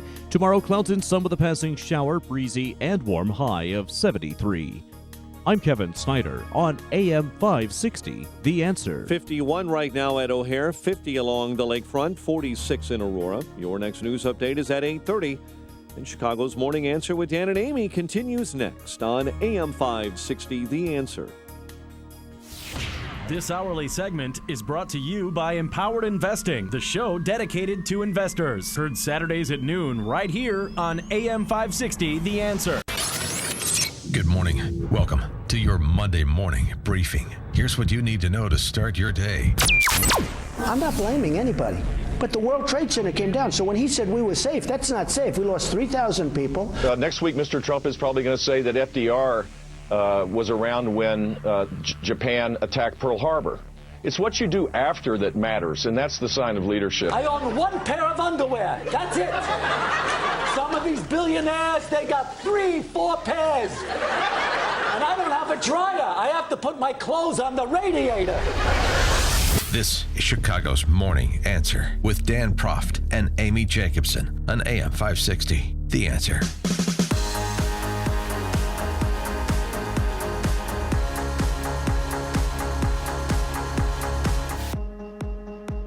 Good morning. What up, Dan Proft, Amy Jacobson. So, some interesting story over the weekend. Did you see how the CNN covered the terrorist attack on Joseph's tomb in Nablus?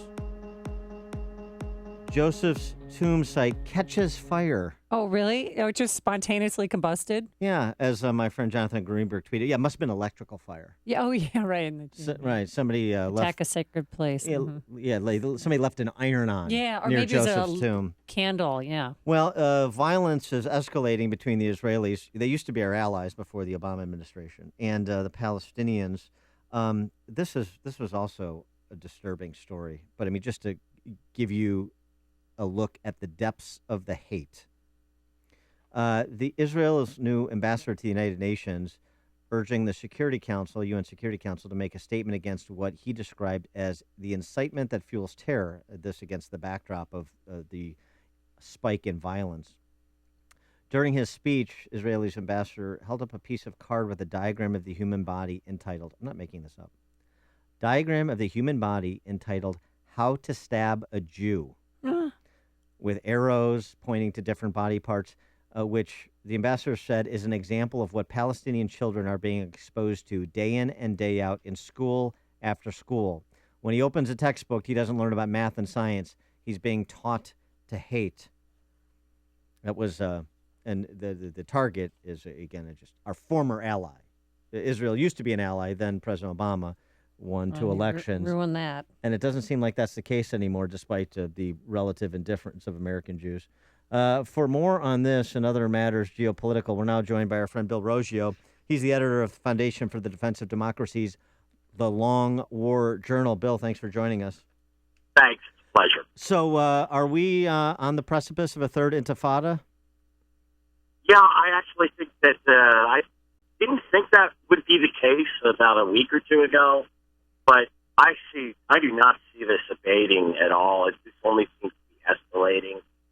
And, you have Hamas and, which is a terrorist group inciting. You have the Palestinian government, which seems to be jumping on board with this, and attacks just keep continuing. And, they're happening inside Israel. It's not just happening in Jerusalem and what Jews aren't just being attacked in either the West Bank or in Jerusalem, but they're happening now inside Israeli cities. And I just don't see this stopping anytime soon. Well, so far, 7 Israelis killed 40 Palestinians. What started this recent round of violence? I was trying to figure that out, and it just seems unclear what the actual spark was. The Palestinians will say, well, they're upset over how the Israelis are managing the mosque and the Grand Mosque in Jerusalem, and I can't see what started this, what specifically started this. But all of a sudden, you have Palestinians just deciding, let's start wielding knives and attacking Israelis, and it has to be organized. Well, it's being organized through social media. I mean, for the first time ever, social media, they're telling people where to meet, what weapons to bring, and I think that may partially be responsible for this, don't you think? Yeah, that's a tool. I mean, that's it. Right. I mean, but what precipitated that, to them start saying, hey, this is the way to go. Let's just start stabbing Israelis. I can't figure out what precipitated this. Well, Bill, is it possible that with Bibi focused on the Iranian nuclear deal that was initiated, negotiated, consummated by the Obama administration, that this is the time for the Palestinians to strike with Israel, not with Israel focused elsewhere? Yeah, and Israel isn't just focused on the Iran issue. with the nuclear issue, you also have Russia deploying into Syria, which is a major concern for the Israelis. You have Iranian special forces operating in Syria also. So, yeah, Israel is quite distracted. And we have seen this in the past, where when Israel has been mired in other conflicts, that the Palestinians decide to kick it up a notch. That happened, for instance, when the Israelis and Hezbollah went to war in, I believe it was 2006 in Lebanon. You know, the Palestinians really ramped up their attacks on the Israeli state as well. Now, Secretary of State John Kerry is heading in that direction. He'll be there on Thursday. He's going to be meeting with both sides. Is that going to make any bit of a difference? Yeah, it'll escalate tensions. Absolutely no difference whatsoever. I mean, any outside involvement, how many decades has the West and the U.S., said we're on the precipice of peace between the Israelis and the Palestinians? That's not going to happen until the Palestinians come to grips, recognize Israel as a legitimate state, and negotiate the borders of the new state. Because the Israelis are willing to recognize the Palestinians of having a state. That's happened over the last decade that they've been willing to do that. But until the Palestinians, recognize Israel as a valid state, it's not going to happen. And then starts enforcing, cracking down on terrorist groups that are doing things like inciting this violence. It's just not happening. I don't see that. I'm surprised because I thought that the power of President Obama's personality was going to engender peace in the Middle East. I'm shocked that has not happened. In another country, another theater of war, Afghanistan, your assessment of the president's decision to reverse course and keep some 5,000 troops in Afghanistan through the end of his term? Yeah, that's too little, too late. Look, we currently have about 9,800 troops inside Afghanistan. The Taliban has overrun a provincial capital, which has been retaken, and is taking control of over a dozen districts throughout the country. According to our numbers, our study with the Lone Wolf Journal, we assessed that 36 districts inside of Afghanistan are Taliban-controlled. Another 35 are contested. And those numbers are probably underestimated. UN data that has come out, which shows how bad the security situation is.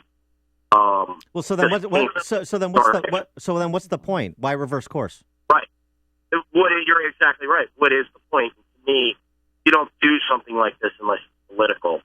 It's a political decision. He's kicking the can down the road to the next administration. There is no point in keeping U.S. forces inside Afghanistan unless they're there to actually make a difference. And if the Taliban are rampaging with 9,800 U.S. troops, what do we think it's going to look like with 55 troops? There you go. Bill Roggio, editor of Foundation for the Defense of Democracies, The Long War Journal. Bill, thanks as always for joining us. Appreciate it. Thanks. Thanks for having me on. And he joined us on our turnkey.pro answer line. It's news, opinion, insight. This is Chicago's Morning Answer on AM 560. The Answer. Coming up, was it a Saturday Night Live skit or was it real? You'll decide. But first, here's your forecast. Today, mostly sunny. It's really windy out there. A high, though, of 70 degrees. Our normal high for this time of year is 60 degrees. Tonight, a passing shower in places. And then tomorrow, Tuesday, you know what it is. Game 3, the Cubs come back.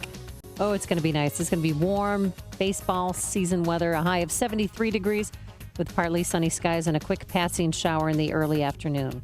Let's get the travel times. Here's Al Verde in for Jim Telemonte. Thanks, Amy. Dan Eden's inbound still backed up 38 minutes Lake Cook to the Kennedy Junction. It's slow from Pratt. Back out from Montrose to Lake Avenue. Slow down 29 minutes from Montrose out to Lake Cook. Kennedy inbound a full hour O'Hare to downtown. 34 in from Montrose. Express are in. They'll save you 4 minutes. The Ohio feeder ramp is stacked up. Outbound Kennedy 41 to O'Hare. Eisenhower in and hour 3. Thorndale to the post office. 57 back out to Thorndale. Stevenson into Lakeshore Drive, 51 minutes, 40 on the reverse trip. And Dan Ryan still 39 minutes in from 95th, mostly backed up from 47th into the Circle. And Dan Ryan outbound, that is wide open. Bishop Ford inbound slow, 103rd to the Ryan. And Lakeshore Drive southbound from Bryn Mawr to Fullerton, there is a backup. Hollywood down to Monroe, 28 minutes. Northbound Lakeshore Drive from the Stevenson to Jackson is heavy from 67th up to Jackson, 25 minutes. I'm Al Verdi in the ChicagoRadioDeals.com Traffic Center.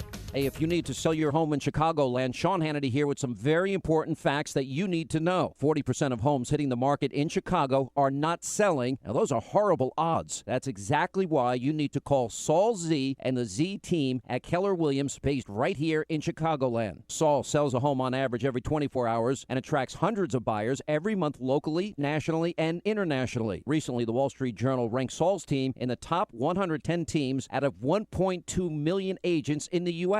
Saul Z guarantees to sell your home in 29 days at a price and deadline that you agreed to, or he will buy your home or he'll sell it for free. Plus, working with Saul is also risk-free. After 24 hours, if he's not doing his job, you can walk away free and clear. Don't worry, you won't. Just call the agent I would call if I needed to sell my home and lived in Chicagoland. Call Saul now at 888-346-0666. That's 888-346-0666. Or go online at callsaul.net. That's callsaul.net. My name is Dr. Howard. I've recommended Balance of Nature for over 15 years because of the excellent results I see in my patients. Balance of Nature doesn't make any claims of treating or curing any particular disease, but I think the results speak for themselves. It's a great product. The years I was on it for like about 3 years before, and I noticed I was not sick at all. And the couple of months that I was off of it, I ended up having a cold, and I haven't had a cold in like all the years that I was on it before. So I'm back on it again, and I don't intend to get off of it again because I've seen the proof in the pudding, you know. When you can give your body a full variety of 31 different fruits and vegetables in their 100% natural, whole food form, you receive the unmatched balance of nutrition. Call toll-free 800-2468-751. That's 800-2468-751. Or go online to balanceofnature.com and be sure to enter promo code CHICAGO. Pop quiz for all business owners. If you're not incorporated and someone sues your business, which one of these can you lose? Your home, your car, or your life savings? The answer? All three. Because if you're not incorporated, it's not just your business that can be sued, it's you too, which means you could lose everything. Once business owners realize the risk of not being incorporated, they usually scramble to incorporate or form an LLC. To make it quick and easy, Incorporate.com is now giving away a free incorporation guide to all business owners, so you can incorporate in just 10 minutes. For your free 10-minute incorporation guide, call now 1-800-400-5017. Protect your financial future. At Incorporate.com, they don't provide legal or financial advice. They just make incorporating or forming an LLC quick and easy. Call now for your free 10-minute incorporation guide. 1-800-400-5017. Hurry while supplies last. 1-800-400-5017. That's 1-800-400-5017. AM 560. The Answer.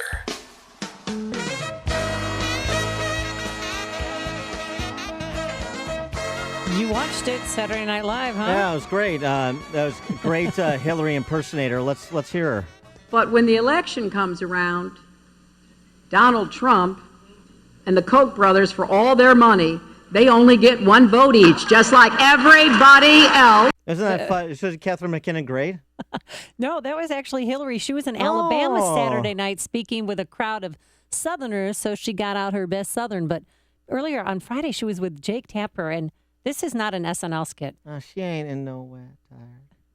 I know Bernie Sanders said that, quote, the American people are sick and tired of hearing about your damn emails. But there are a lot of people who are not. Well, including FBI officials looking into whether national security was compromised because of this server. And this is something else that is very confusing to me. Isn't that great? She laughed, not once, not twice, but 3 times. Laughed, and of course she stuck to her committee-approved talking points. Remember that, her in the end of Batman? She voiced that for the end of Batman. The Jokers laugh in a continuous loop. I mean, it was. I'll tell you, described as totally bizarre. Her answer and inexplicable. Well, all the Cankle Caucus cares about is the cackle. Oh, is she cackle? How about that alliteration? Listen to this. I know Bernie Sanders said that, quote, the American people are sick and tired of hearing about your damn emails. But there are a lot of people who are not. Well, including FBI officials looking into. I can't wait till she plays the villain in the next installment of the Mission Impossible franchise. there she is She again. is a I'm getting delight. chills. Oh. She is a delight. Just a lovely, lovely woman. What a personality. It's so big. And it was also portrayed not just by the caricature of Hillary that she has become, but also by Catherine McKinnon, who's an actual comedic actress on Saturday Night Live when they spoofed the Dem debate over the weekend. Pretty good stuff. Here's Hillary's introduction by Anderson Cooper. Former Secretary of State Hillary Clinton.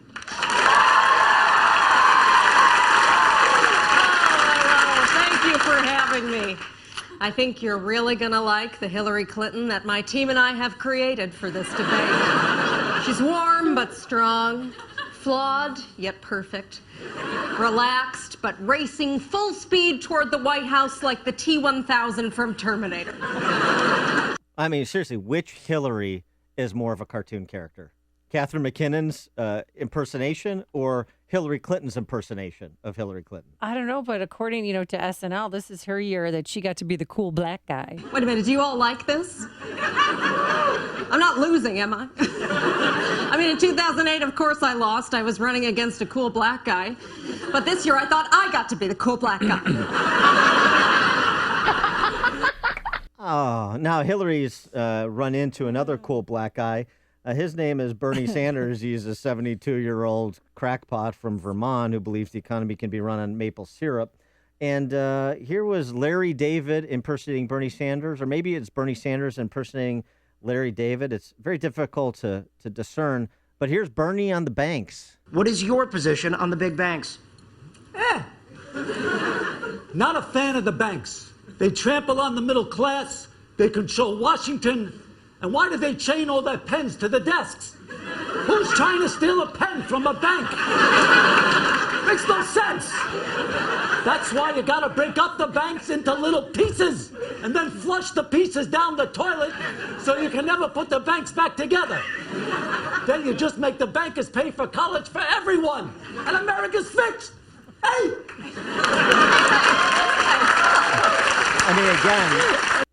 I understand SNL's problem. Bernie Sanders makes it impossible to write the comedy. That is very close to actual answers he gives on matters economic. Oh, yeah. And what about his lingerie? How much underwear does he really have? For me, I'm an outsider, Anderson. I'm the only candidate up here who's not a billionaire. I don't have a super PAC.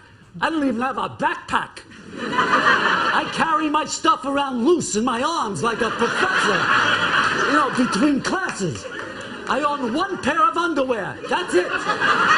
Some of these billionaires, they got 3-4 pairs. And I don't have a dryer. I have to put my clothes on the radiator. So who do you want as president? One of these Washington insiders? Or a guy who has one pair of clean underwear that he dries on a radiator? I put the choice to the voters. I'll tell you, in addition to the Canco Caucus cackle that Hillary offers that I wanted, I can't hear it enough times. I honestly cannot hear it enough times. It's just, just kind of puts a spring in your step, doesn't it? It's delightful. It gives me the creeps. Oh, could you imagine hearing that lovely giggle? For 4 years, 8 years. Stop, Dan. Make it stop. I never want her to leave the public scene. But in addition to that, I always want to remember Lincoln Davenport Chafee and his contribution to this election cycle. And SNL memorialized him properly. Oh, boy, what a debate. And to think, at the center of it all was me, Lincoln Davenport Chafee. Well, good night, America. Bye forever. And he's like waving his hands wildly. It was brilliant. They nailed Lincoln Davenport Chafee. So a hat tip, SNL. I don't feel no ways tired. There's only one radio show in Chicago talking about today's biggest stories and telling you what they really mean. That show is this one, Chicago's Morning Answer on AM 560, The Answer. High-achieving students, now is the time to take ownership of your career. Come to Strive's conference on the morality of value creation and trade to meet top business leaders, mid-career professionals, leading intellectuals, and other enterprising students. Learn how you can create value and build your career. The conference is free for current students. Pay a $50 fee to reserve your spot, then get a refund of your fee, lodging, and travel expenses when you attend. Take full advantage of this opportunity online right now at striveclubs.org. That's striveclubs.org. Enrollment is open now. striveclubs.org. STRIVE clubs.org. Parents, family, friends, teachers, and professors, please make sure to pass this information on to a student who is serious about making the most of their life. The Morality of Value Creation and Trade Conference in Atlanta, November 6th through November 8th. This is an impressive opportunity at essentially no cost. striveclubs.org. STRIVE clubs.org. A big thank you to all of our listeners who have purchased thousands of MyPillows over the last 18 months and are enjoying your best sleep ever, but that still leaves thousands of you who haven't taken advantage of the buy one, get one free offer. You know, it's not going to be around forever. So what are you waiting for? It's so important to get a great night's sleep. Don't wait any longer. MyPillow helps with snoring, headaches, neck pain, insomnia, allergies. I'm addicted to mine, and so is my mom. She received her MyPillow at the hospital, and she started sleeping better. So thank you to the fine folks at MyPillow. MyPillow, American made, the official pillow of the National Sleep Foundation. And for the MyPillow buy one, get one free offer, visit MyPillow.com or call 800-489-0201. Please use the promo code Amy. So do it now. Don't wait any longer.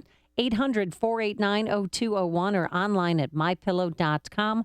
Promo code Amy, 800-489-0201. AM 560, The Answer. And coming up on Chicago's Morning Answer, how a man in his mid-70s saved 16 children. And at 8:48, how a canceled California wedding, I should say, turned into a feast. But first, let's go back into the newsroom and say hello once again to Mike Scott. Amy and Dan, good morning. Sunny and 48 right now. Congress back at work following a week-long break. House Republicans still trying to nominate a new speaker. Republican presidential candidate Donald Trump insisting this morning he could have done a better job than President George W. Bush at stopping the 9/11 attacks. Jeb, during the debate, said, my brother kept us safe. And I said to myself, I didn't want to embarrass him that night, but I said to myself, well, wait a minute, he kept us safe. We lost the World Trade Center on September 11th.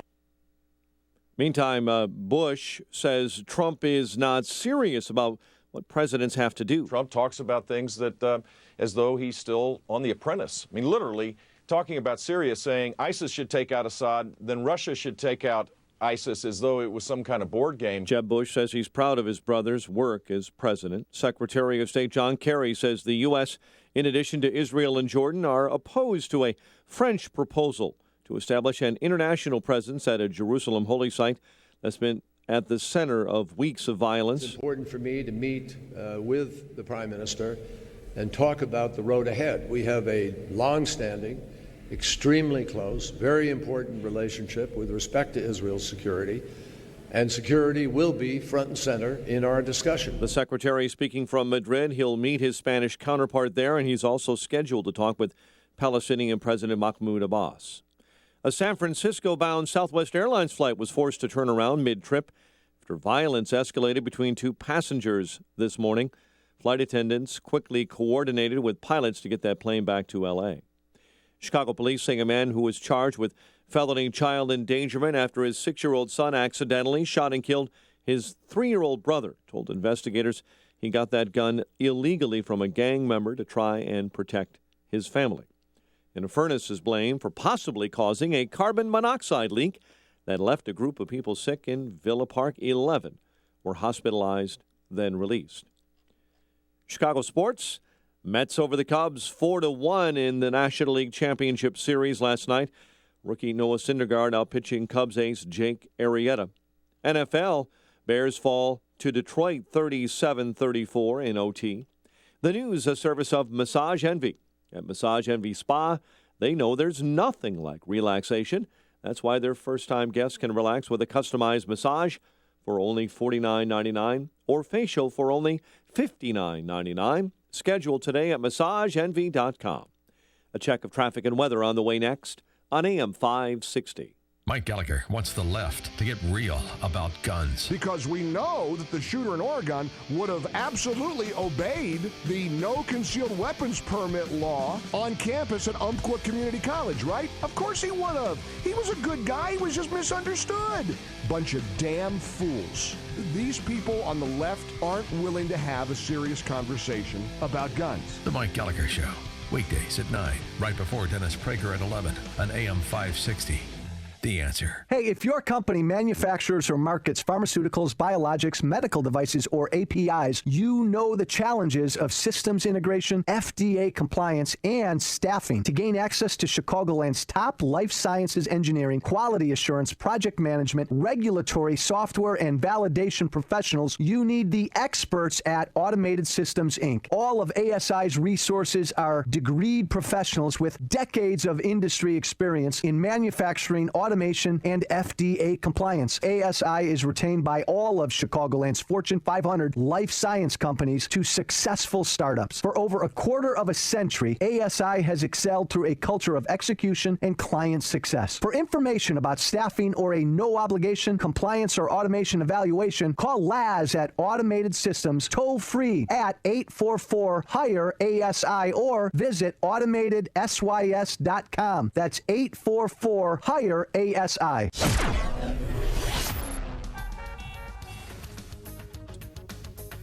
8:35 in our ChicagoRadioDeals.com traffic center. In for Jim, here's Alverde. Hey, Mike. On the Edens inbound, things are jammed up between Devon and Montrose. 40 minutes in from Lake Cook to the Kennedy Junction. Outbound trip, we're looking at travel time of 27 minutes, Montrose to Lake Cook. Kennedy inbound still heavy, 62 minutes, O'Hare to downtown.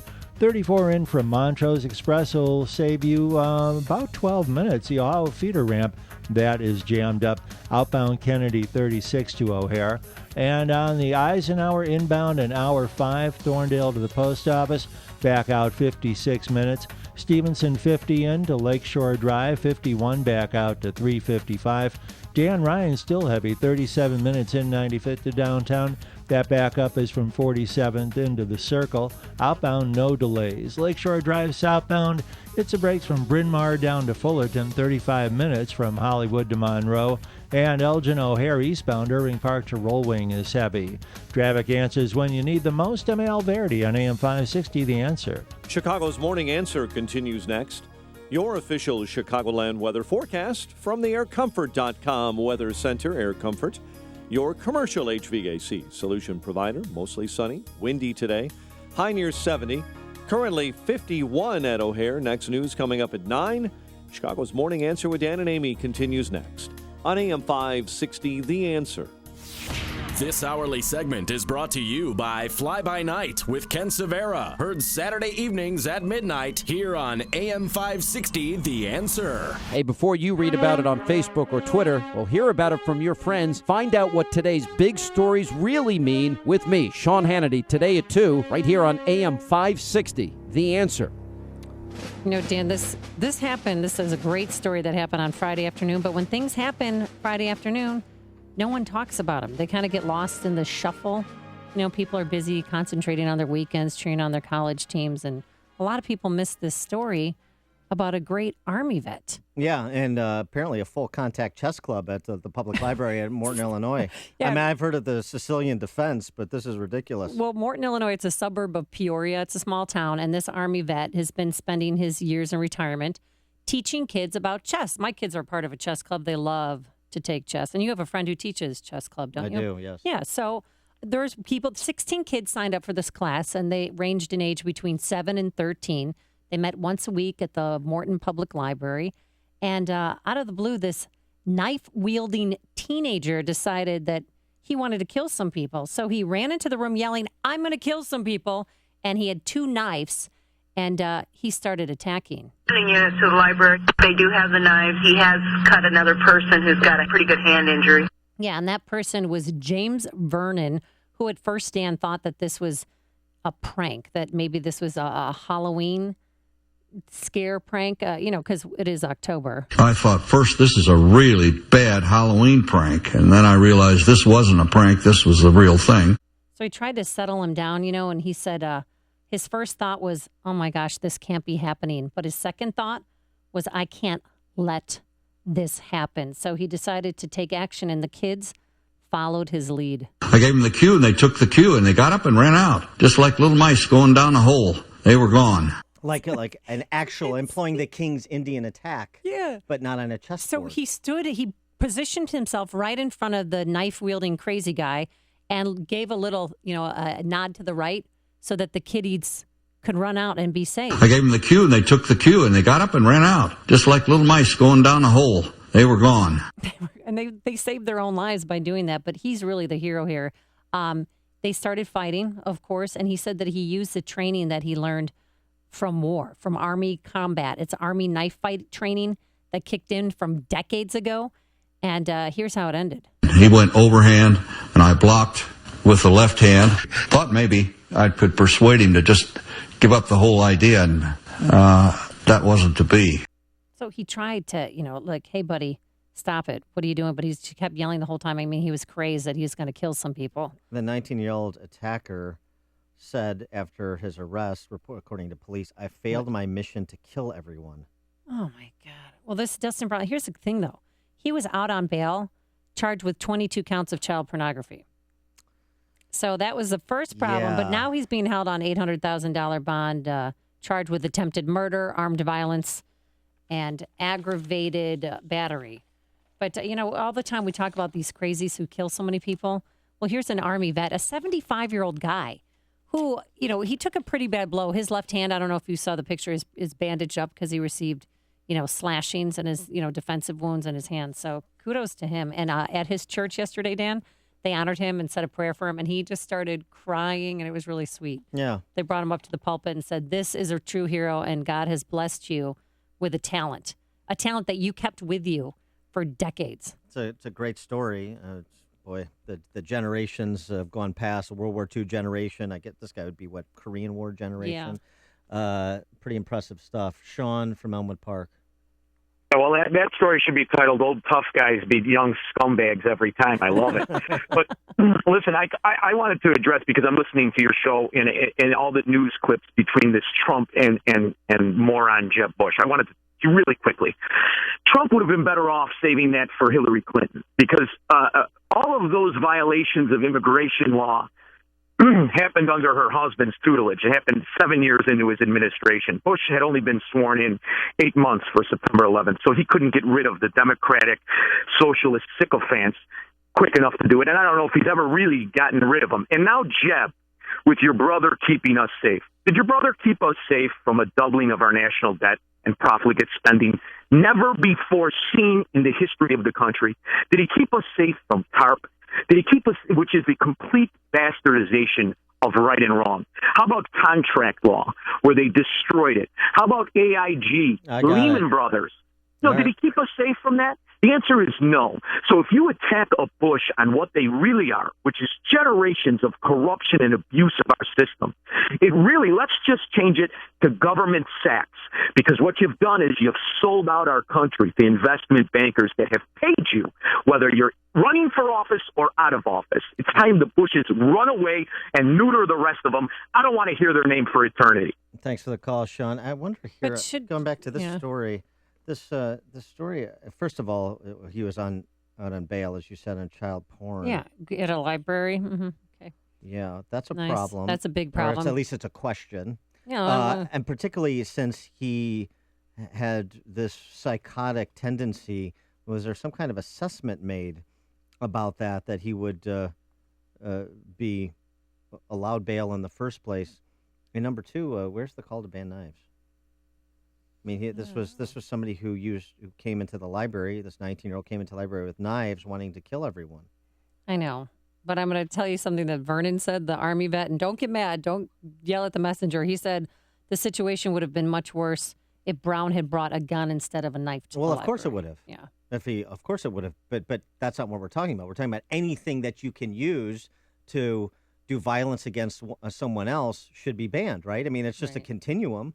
It's the same principle. It's just a matter of degree. It's not a matter of kind. So where are the calls to, attack the National Knife Wielding Association or get rid of knives altogether. I mean, seriously. He probably couldn't buy a gun, so he used knives. Ron in West Chicago, you're on Chicago's Morning Answer. Why, there? Why? I don't understand how he got the knives into the library. There are signs all over every library, no weapon. I mean, he should have realized that, and he should have just left his knives in his car, knowing full well that those signs were going to prevent him from doing any kind of violence.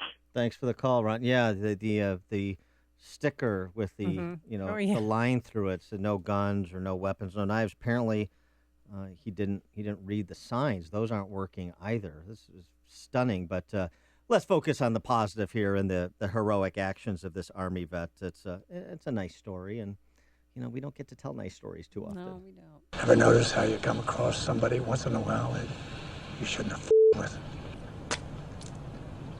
That's me. Before you see it on TV, share it on Facebook, or read about it in the paper, hear it here first. This is Chicago's Morning Answer on AM 560. The Answer.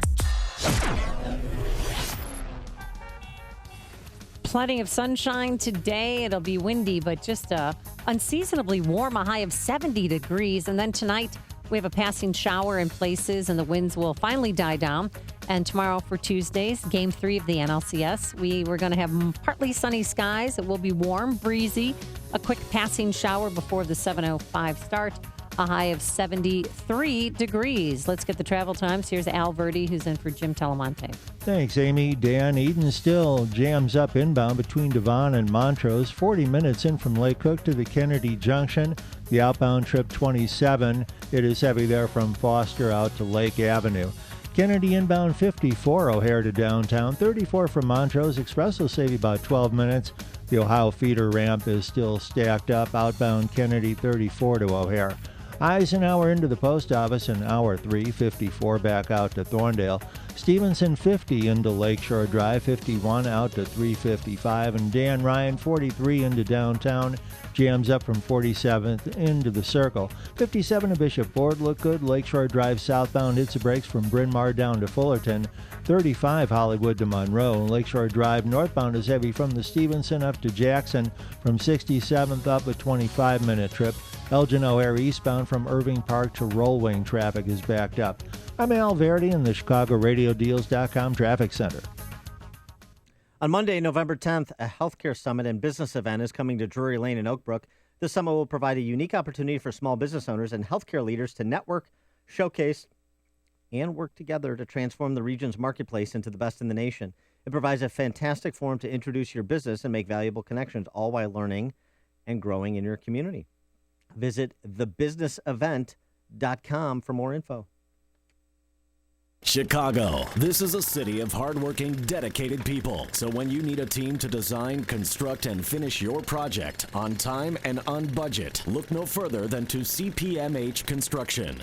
CPMH Construction is a full-service construction company specializing in commercial and industrial projects, along with sewer, excavation, and parking lot design. This MBE certified business uses the technology you want and puts it in the hands of their skilled crew of tradesmen. Tradesmen who are loaded with the know-how and experience to address every detail of your job, meeting your standard of excellence. At CPMH, client satisfaction is the foundation of their success, which is why 97% of their clients return for additional services. Call CPMH today at 312-929-2345. That's 312-929-2345. Or visit cpmhconstruction.com and let them develop and implement a plan that ensures you the success of your next big project.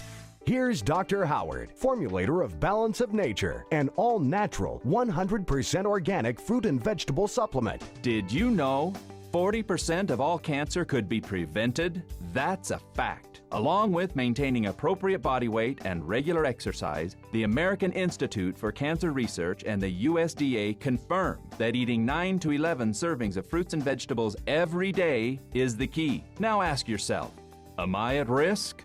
How many servings of fruits and vegetables did I eat today?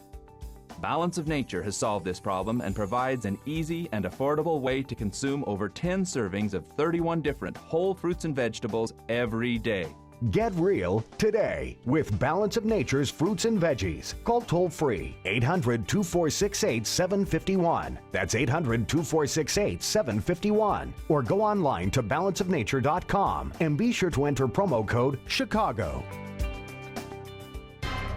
Are you or someone you know facing foreclosure, losing the family home? You'd be not alone. See, people, we are in the aftermath of what is being revealed to have been the greatest financial crime spree in history, perpetrated by the Wall Street investment banks smuggling and packaging mortgages, and continuing this day by the mortgage servicers that service those mortgages. I'm Lou Bridges. I have a law firm I put together. We defend foreclosure actions. We help people do strategic defaults, short sales, and modifications that include restructuring. Call us for a free consultation. We'll tell you what to look for in hiring a foreclosure defense attorney. We'll tell you some of your options. We'll give you a free consultation. But whatever you do, people, never give up the land. Fight for truth and justice. You do that, and I guarantee you'll never be alone. Call 224-513-1231 or visit FightIllinoisForeclosures.com. That's 224-513-1231 or FightIllinoisForeclosures.com. Get real answers from a real foreclosure defense law firm. AM 560, The Answer. Dan and Amy, so this is kind of an interesting story. We do kind of two uplifting stories in a row. This is a record for us. About Canceled what? a record of... Oh, yes. Yeah, a Okay, record sorry. of uplifting stories consecutively. Kind of like two would be a record for Cubs playoff victories, were that to occur. I'm telling you. Too soon! Big Cubs comeback starting Tuesday, my man. Yeah. Tuesday, Wednesday, Thursday. The Right. Mets are ours. Kyle Hendricks is going to bring it. He is. Canceled, Just wait and see. Canceled California wedding leads to feast for homeless. I love this story. A California couple called off their wedding, but the bride's mother, I guess ex-bride's mother, decided to turn the $35,000 extravagant event into a feast for the homeless. Couldn't get the money back. So they invited the homeless for a once-in-a-lifetime meal at the Citizen Hotel there in Sacramento. Oh, nice. The bride's mom, Carrie Duane, said, even though my husband and I were feeling very sad for our daughter, it was heartwarming to see so many people be there and enjoy a meal. The reception would have hosted about 120 guests, but instead 90 homeless single people, grandparents and whole families with newborns showed up and enjoyed a meal that included appetizers, salad, gnocchi, salmon. Is that how you pronounce that? What? Gnocchi? Salmon? Ganache? Ganache? What are you... Yes. Gnocchi. What? Gnocchi. Yes, if you're a big Italian food connoisseur, I see. Gnocchi at a wedding? How about a nice steak? I know. Boy, It's like I thought this food. was a good story until I found out that they weren't having a nice steak. Well, for salmon's okay.